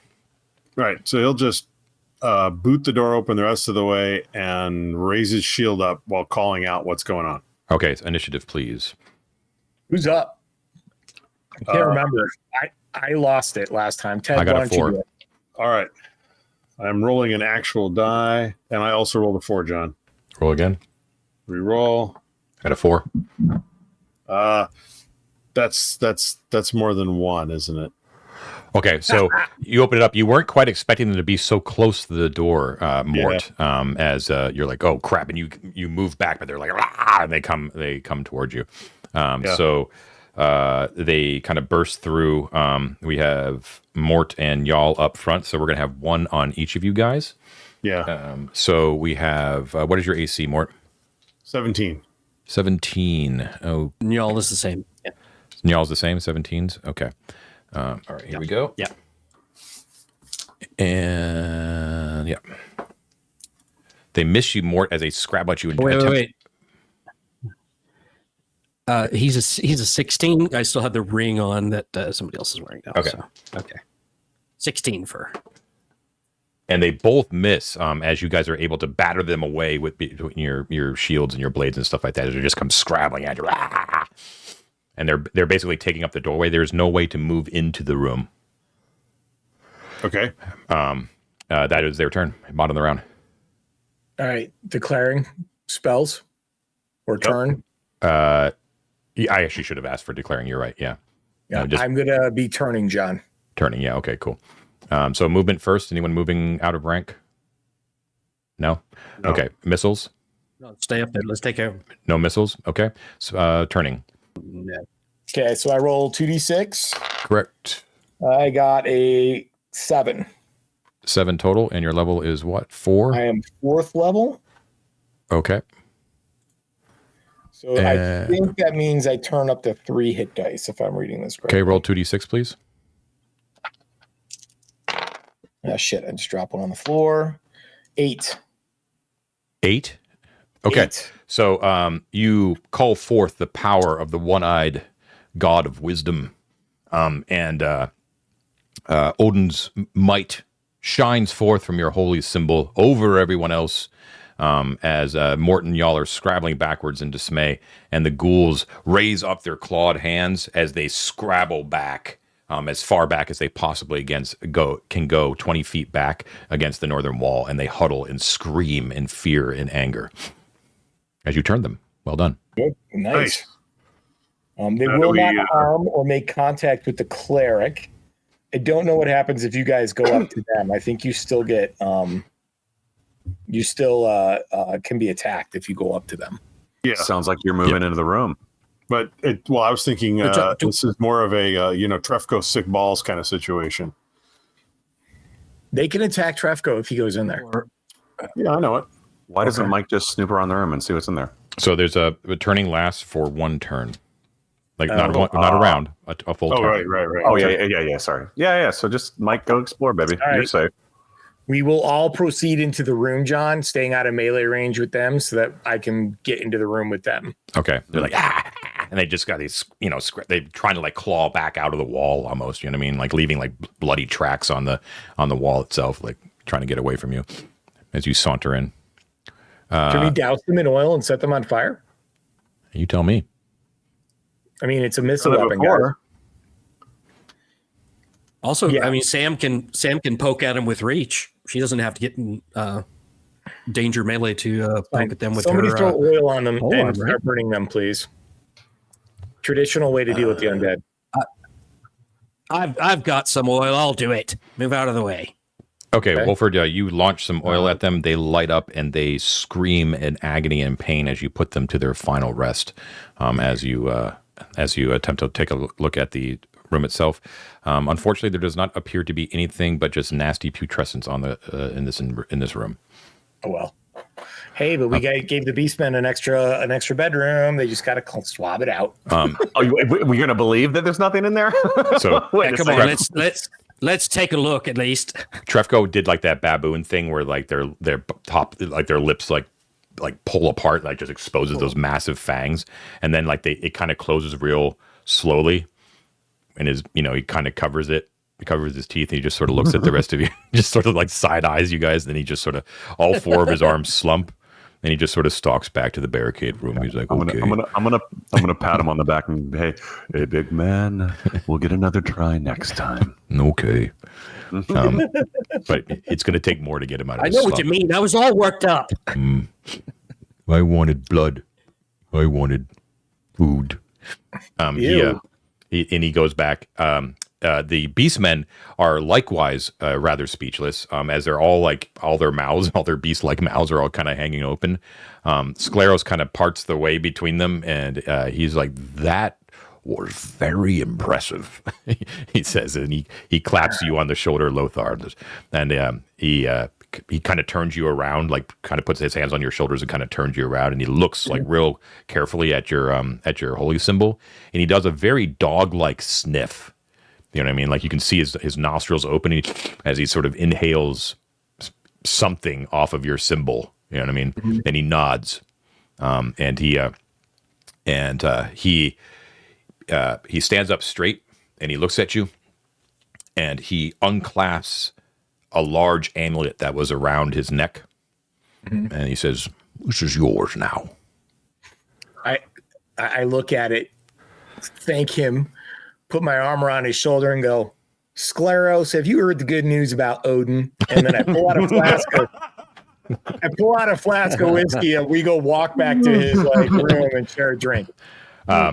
So he means like he's giving it to you because you're the one that sort of like did that whole thing. But any one of you that finds it useful, he won't take offense. But it's a gold chain, like a heavy gold chain that sort of drapes across, like not around your neck, but sort of like drapes across your shoulders. You know what I mean? Mm-hmm. And there is a amulet in the center of it that has a swirling prismatic orb in the center of it, like it's constantly sort of swirling and multicolored. And he tells you that this has the ability to absorb magical effects that are tossed your way, perhaps in hostility. I myself don't know if it has unlimited power or how much it can absorb, but it does the trick when you need it to. Wow. So between his in-world diegetic explanation, this is an amulet of spell absorption. And it can absorb a certain number of spell levels. However, neither you nor he knows how many. Is it encumbering or not encumbering? It's an item, yeah. It's one item. I don't. This is something you guys can decide on. As much as I would like it, I do love. I'll just put this out there, Mike, because you of course earned it, so you can keep it. But I do love that Matt established in last episode, I believe, when I was listening, as a barbarian, that he doesn't trust magical healing and magic. Absolutely, it's a bunch of bullshit. The idea of a barbarian who doesn't like magic wearing an amulet that protects him from magic is very tasty. I'll just put that out there. Y'all can decide later. I certainly am. Like, of course, it's a very powerful item, etc. But we can definitely talk about where it belongs. Like after right now, it's an item slot on Lothar. Okay. You don't have to wear it, but whatever it is, it takes up a slot. I'm definitely gonna wear it, John. I picture it as like one of those kind of medieval like chains, like the guys would wear like down here. You know, I'm like picturing Warhammer art kind of thing. Yeah, that's basically how he wears it. It looked really cool on him because he had like the big regalia on already. You know. Anyways, he thanks you all for your bravery and ridding them of what they thought was would be a pretty nasty threat, and his faith in you is even more warranted, he feels, because of how tidily you handled that. Anyways, he repeats what your mission is and waits to hear from you in the Great Hall to the south. Should we search this room for you already did. There's nothing here. That's what I was going to suggest, dude. I mean, for secret doors north and west, looks like maybe. Sure. So another turn, you search, but there is nothing else of interest in this room. Okay. It is now evenly 2:00. At this point, Wolfherd's lantern finally goes out. Damn thing. From way back in the day. Are the beastmen using light, John, in their in their chambers, like in their yes, they are. Around? Yep. Okay. I should have extinguished that then, Matt. All right. So at this point, we should probably switch over to downtime. But what is your general plan for the delving group? I think can I just throw this out there real quick? Yeah. I think our first order of business is to go down and meet the Goblin King again and be like, hey, they're interested in this. If you want to send an emissary, we're happy to be the go-betweens. Right? Did you not want to? It was up to you. You had mentioned about Sir Simonet. Yes. That's right. Like that's what I was going to bring. Like, if there's any chance that he's still there, we want to rush down and see if he's still there, because he was healing up and he was going to leave, right? So our one shot to see if he's still there, which would be a huge, as they were saying, connection with the Sunscarred Knights would be huge. And we know that there at least was one down there a couple of days ago. He might still be there, but we don't want to wait.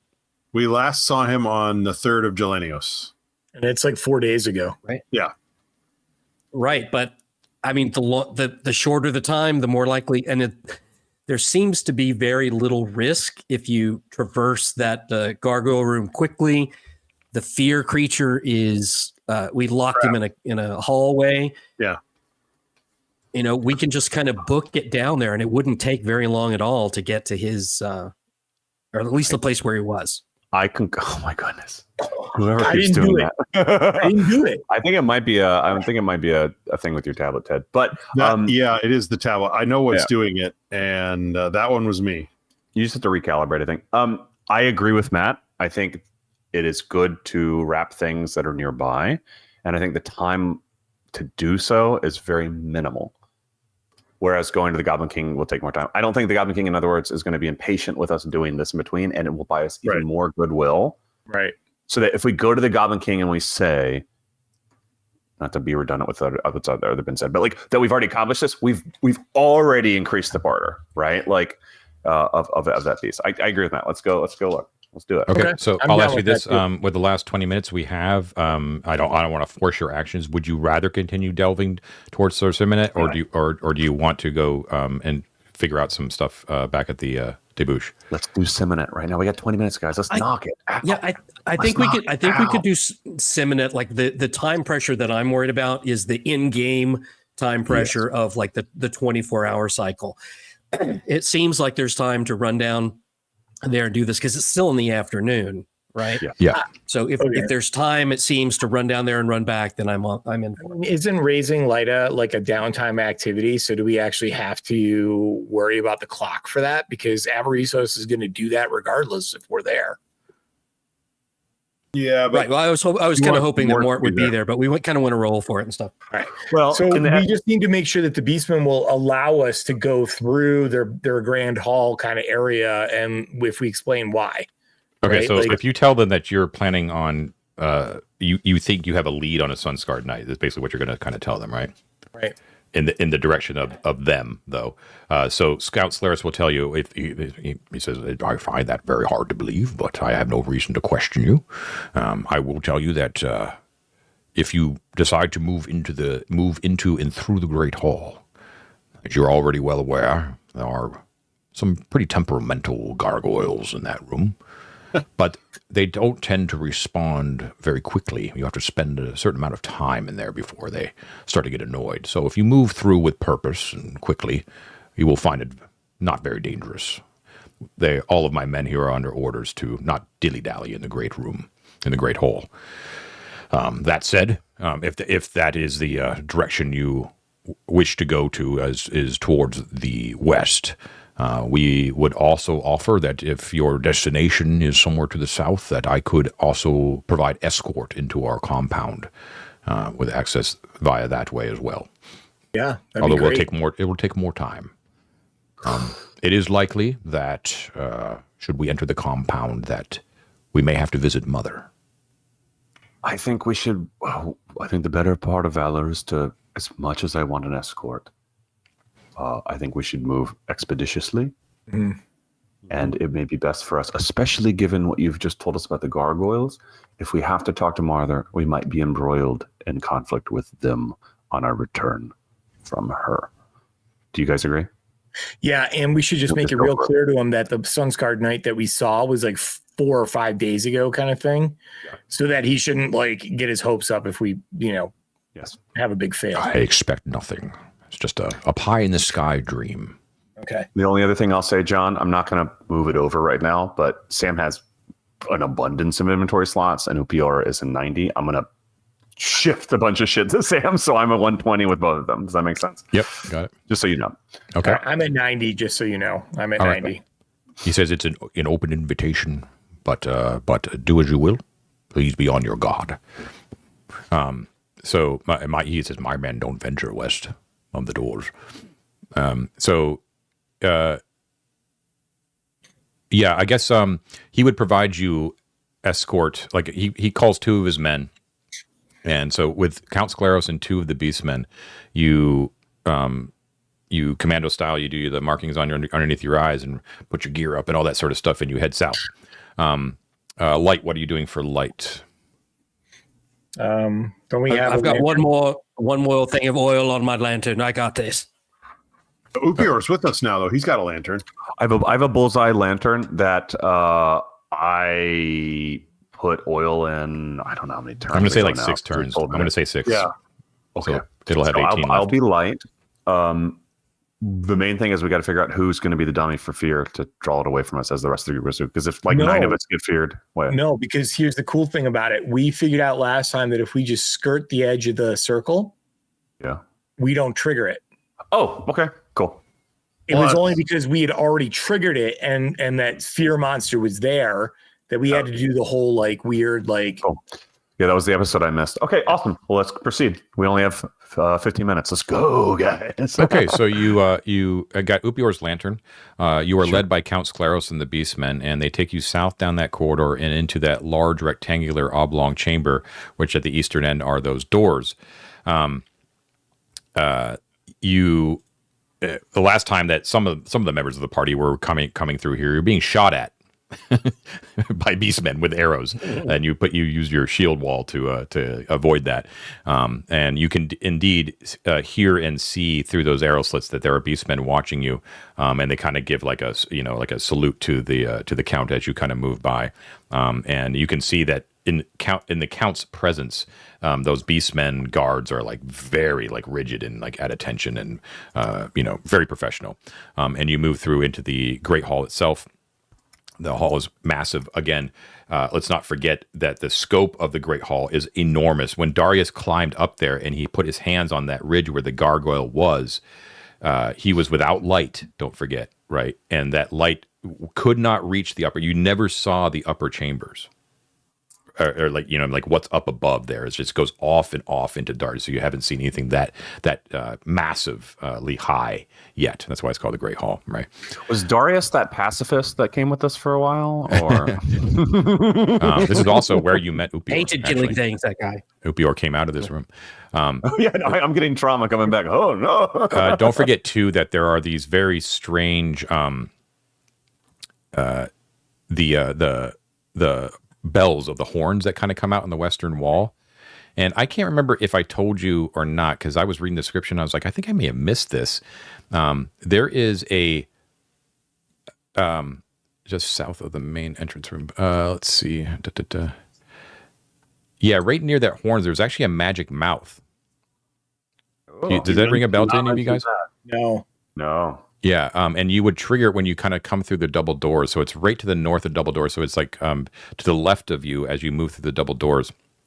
And it animates and it speaks in modern Arcantian. That's a strange thing. It's not Mithric. Mm-hmm.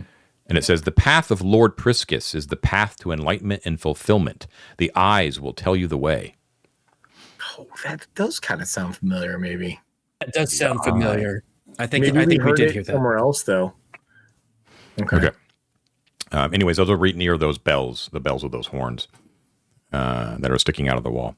Anyways, you when you go south towards the exit passageway to the west, you also note too that there was that barricade to the south. Did you have that? Yeah.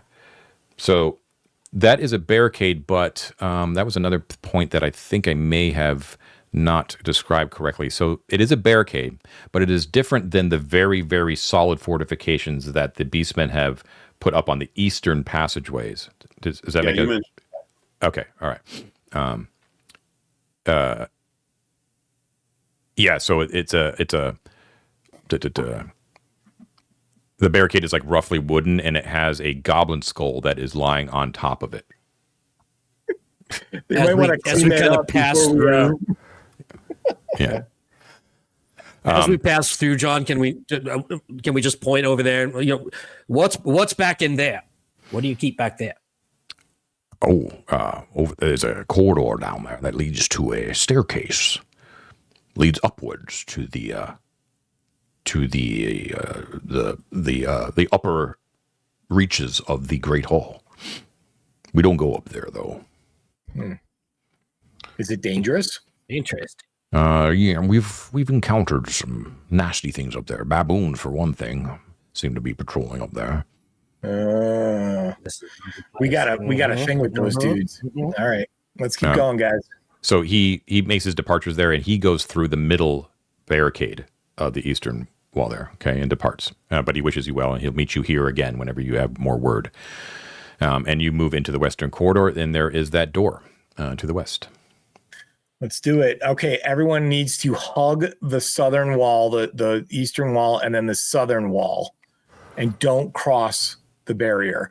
And in fact, maybe when we open the door, we make sure that the door doesn't swing across that barrier too. Smart, very smart. Okay, opening the door, you are indeed approached with what you remember before. There is that glowing glyph that dominates the center of the room. Thankfully, there is no sign of that awful creature that also scared you as well. Okay, all right, let's go.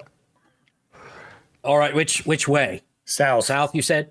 So Don't forget that there is, just in case, since you're free from fear and there's no threat of that elemental sort of stalking you, that there is numerous doors in this room that you have not, you were immediately frightened, so you weren't able to do anything. There's an open door directly to the west, and there is there's also a door to the north. North, yeah.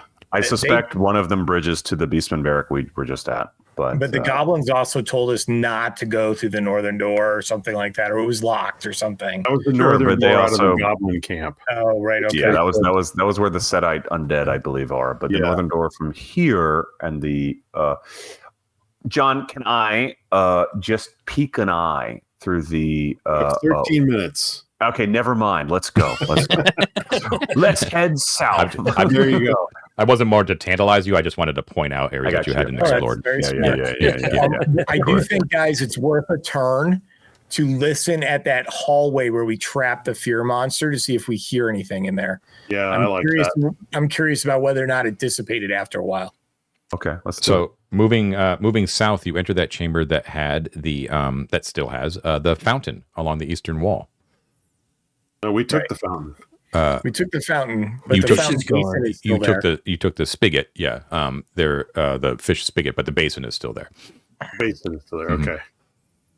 All right. So yeah, was something weird about the humidity in this room or something, John. Was it? It was like building or something. So for one thing, the room, which was humid when you entered the first time, is now bone dry, just like the rest of the thing, and the basin itself is also completely dry. Yeah. Okay. We've ruined the ecosystem.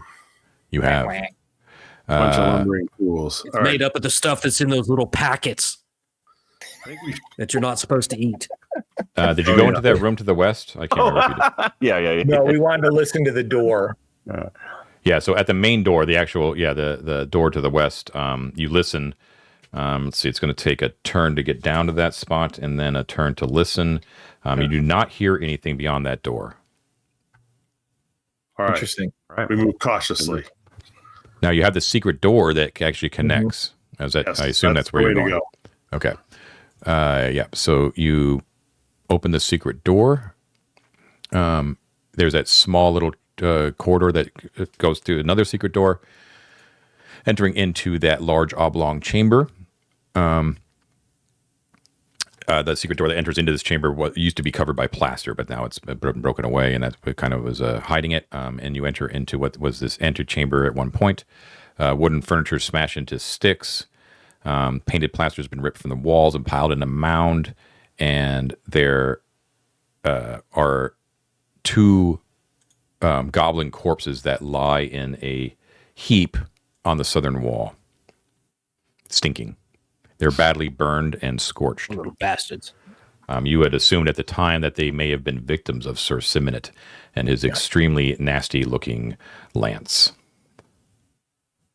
All right, onward. Any think sounds, suspicious sounds at that western door? At the western door? No, you hear nothing. I think before we open the southern door, though, we got to do a Wolford cheek knock. Yes. Oh, yeah. Oh, yeah, I do have a patent on that. You owe me a quarter. Bang, bang, bang, bang. Banging on Hello? the door. Who's there? Okay. You hear no response coming from the other side of the small door. Let's open up. All right. If you don't say anything, we're coming in.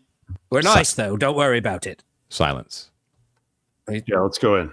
He's going to open the door and go in. Okay. You follow the... Can I just... Oh, sorry. Can I just say one thing before we disturb the path? Are there any footprints emerging from that door left or right of us that we can see that are fresh? Like, that's a good question. You want to spend a turn? Cursorily, it does not appear to be anything there. Can I spend a turn looking for footprints to see if he's not in there where he may have gone? So you can spend a turn. It's a stone here, so it's very difficult to pick up any signs of passage. But if you spend a turn very carefully looking, you can indeed see that there does appear to have been recent passage here. Yes. Okay. Which direction? It looks like it has gone to the east. Okay. Good to know. I think we should still go into the room. I just didn't want to disturb the ground beforehand. So we know east. Yep. We got like a track. Okay. So you follow the corridor in and you enter into what was Sir Simonet's sort of temporary headquarters. Obviously, this wasn't where he like lived, you know what I mean? But he had to hole up here after being assaulted by the fear thing.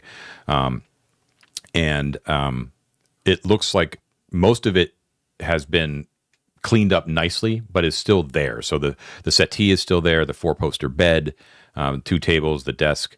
They were not Sir Simonet's personal property. They were already here, and they were in a deteriorated state. He was just sort of using them as his own for while he was here. There's the ceiling that is azure, and it's flecked with golden stars. That is actually relatively similar to the room that you were in, Upior. Yes, it is. Yeah, it doesn't have you don't notice like the ibis constellations particularly, but there is that same sort of aesthetic employed here. I will note on that I think at some point in the future we should inspect those constellations and see if there's any information to parse from them. But on the eastern wall is an enormous fresco of Thoth that dominates almost the entire thing. The settee, as I said, and then there is that very strange stone chest which rests against the south wall. That is also still there and shut. Oh, I thought that was Sir Simonet's chest. Yeah, that was weird because there's ruins on it though. David's emo mama had a stone chest that looked just like that, right? I'll find her again. Don't you worry. I'll find her. So he's not in here dead in the bed or something. So there's no one in here. One thing that we wanted to check, but he was lying in bed and we didn't want to freak him out, was that fresco on the western wall. Can we go inspect that, especially like the eyes or anything like that, to see if there's any buttons or you catches? It takes a turn. You can definitely. It's on the eastern wall, by the way. But there, it appears to be normal, very grand, very intact compared to a lot of other ones, but just a fresco. Okay. Anything under the bed? There is nothing under the bed. Usually there's usually like one sock left under there. Jesus Christ. All right, everybody leave the room and let somebody who's brave and foolish open the chest. Not it. Okay. Wait, Nose goes. I thought you said that there were magic runes on there. No, I thought there were rooms on it. We literally have runes go boom noted on it. Trefko has like all 4 of his arms on his hips. He's like, no knight. Okay, I would like to take my chain. Okay, here's what we're gonna do, guys. Does anyone have rope? Yeah. Of course I do. What kind of adventure would I be without rope? I have chain. I have which we should tie the rope to one link of at the end of the link, so we have more length. And I want to wrap the chain as much as I can around this stone thing first. Then I want us to take the rope and go, around the corner in the hall, and I want to pull it as hard as we can to see if we can just tip the stone chest over, which will be quite heavy. Hence the chain really like gripping onto it. I also have iron spikes, but I'm worried if I spike into it, it might trigger something. Yeah. Yes. So I just want to try the chain. Does that make sense to you, John? Yes. I got it. Yep. Okay.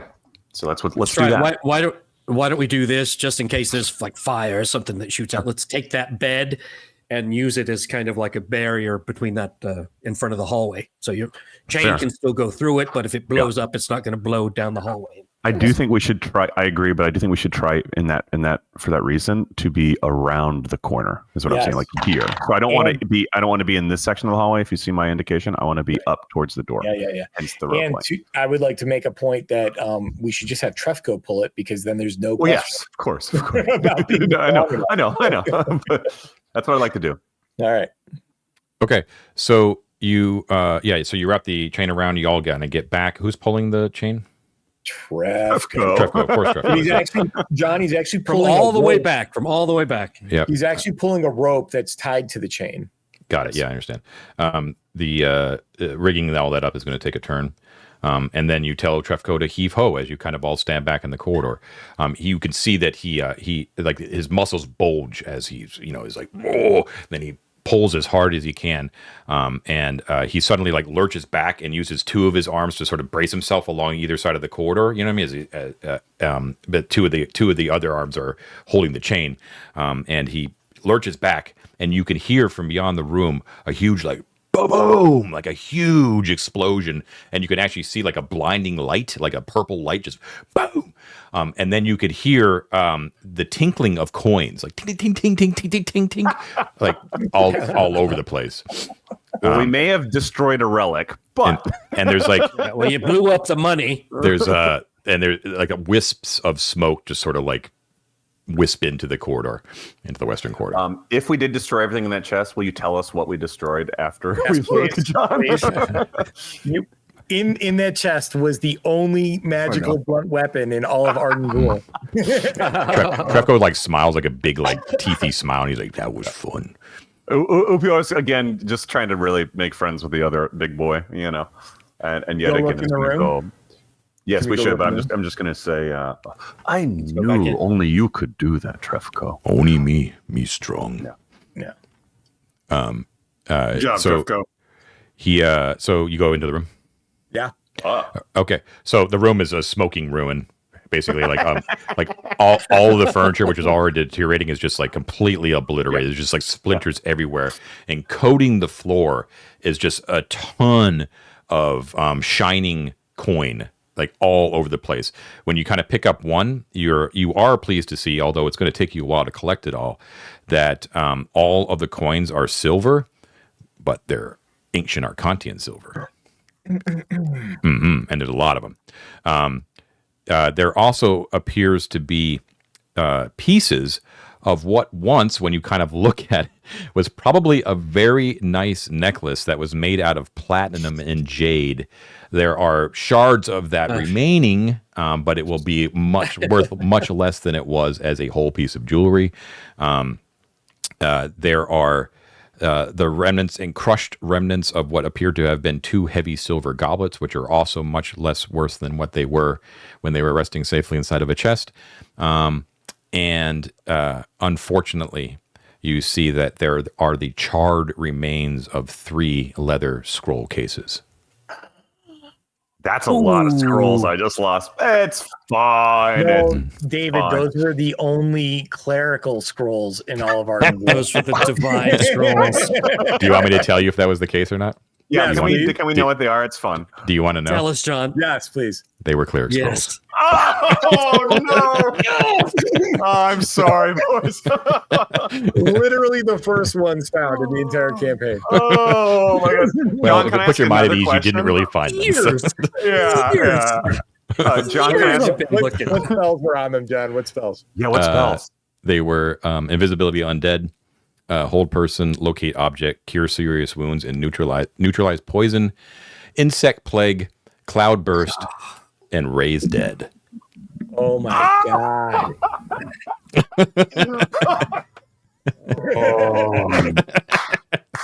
I told you didn't want to Nothing know. better than burning something that will haunt us for the rest of our lives. You gotta Can I love ask one Guys, more just- question? just- Though I Just don't tell Avaricios, right? Just don't tell it. him. Yeah, It's keep going it. to literally be the Let's go. first thing out of my mouth when we see him. It's going to be like that's For Mike's purposes too, for Brother Lothar, any of those spells can be cast from that scroll, regardless of your level. Just remember. Yeah. So it's just John, as I much of a imagine loss you- to you. Go I ahead. imagine you would have told us, but just to get it in before we wrap, because it's a big stone chest, the first thing I thought is, well, there must be a stairwell underneath. Is there any indication of something on the floor below it or behind it or anything that might have been passage? No, unfortunately not. There definitely appears to be no egress out of this room at all. We just gotta hope that Sir Simonet not gonna come back for that. This definitely looked like it used to be like a high-ranking priest's like private chamber. Through It's here. the ceiling, which makes sense. Yeah. But this is a perfect Why place is to end the session. This is it. It's time. What was So the value of the coins? we'll have to pick it up next time with you actually taking the time to collect them all if you actually want to do so. But there are 350 ancient silver coins, so a substantial that's like amount. 350 gold, right? That's correct. Yes, that's correct. Yeah. And some of the other stuff is also worth some money, although it's just not worth the full value because it's been destroyed. But it is still valuable. Okay. So that'll do it. We'll pick it up there next time in the old chambers of Sir Simonet, who appears to have healed up and ditched this place. And we'll see where they take it from there. And we'll maybe pick up with downtime as well back in the debouchement. All right. Thank you, everyone, for watching. Happy Mother's Day to everyone out there. And you've been watching 3D6, Down the Line, the most criminally underwatched actual play series on the internet. Please do not forget to like and subscribe, and also subscribe to the Patreon. And we also check out our publication, Feats of Exploration. We're just a few copies shy of hitting platinum status on DriveThruRPG. So if you haven't picked it up yet, you really should. It will benefit your campaign. I guarantee it. Okay, I think we'll do it. We'll call it right there. Thank you, as always, to all of our fantastic patrons on Patreon, our explorers, delvers, and of course, most importantly, our conquerors. Take it away, David, with the conqueror list. All right, guys. Well, first off, to our newest member, Cam, who we roped in. Hi, Cam. Hey, Cam. Cam had the pleasure of us dragging him into a horrible failure of a tournament at GaryCon. So, hello, Cam. Welcome. Thank you. And then the rest of our wonderful conquerors are Stephen, Brad and Aiden, the Logan family, the Gabrowskis, Declan Koneski, Chad Cartier, Magic Meat Machine, Dale Brady, Tom Leary, Phil, G Tokyo Time, Terry Barney, Eric Lawson, Mando NZ, Faisal, James Doig, Robert Valdez, Grunt, Andrew Schroker, M. Michael Schilling, Stefano Diamalo. Yes, I did that right this time. Okay. The Hex Brawler Twins, Summon Toast, Adam the DM, Jib Cutter, Scott Earsley, Mech Jack, Kick Maniac, Dire Crew, not Matt, but not least, and the rest of our Matts, Matt Mason, Matt Gardner, Matt Koenig, and Matt Young. Thank you, guys. This means the world to us. Yes, thank you so much, Conquerors. We appreciate the support. Have a good week, everyone. We will see you next time. Bye now. Thanks, John. Yep. Thanks, John. Thank you, John.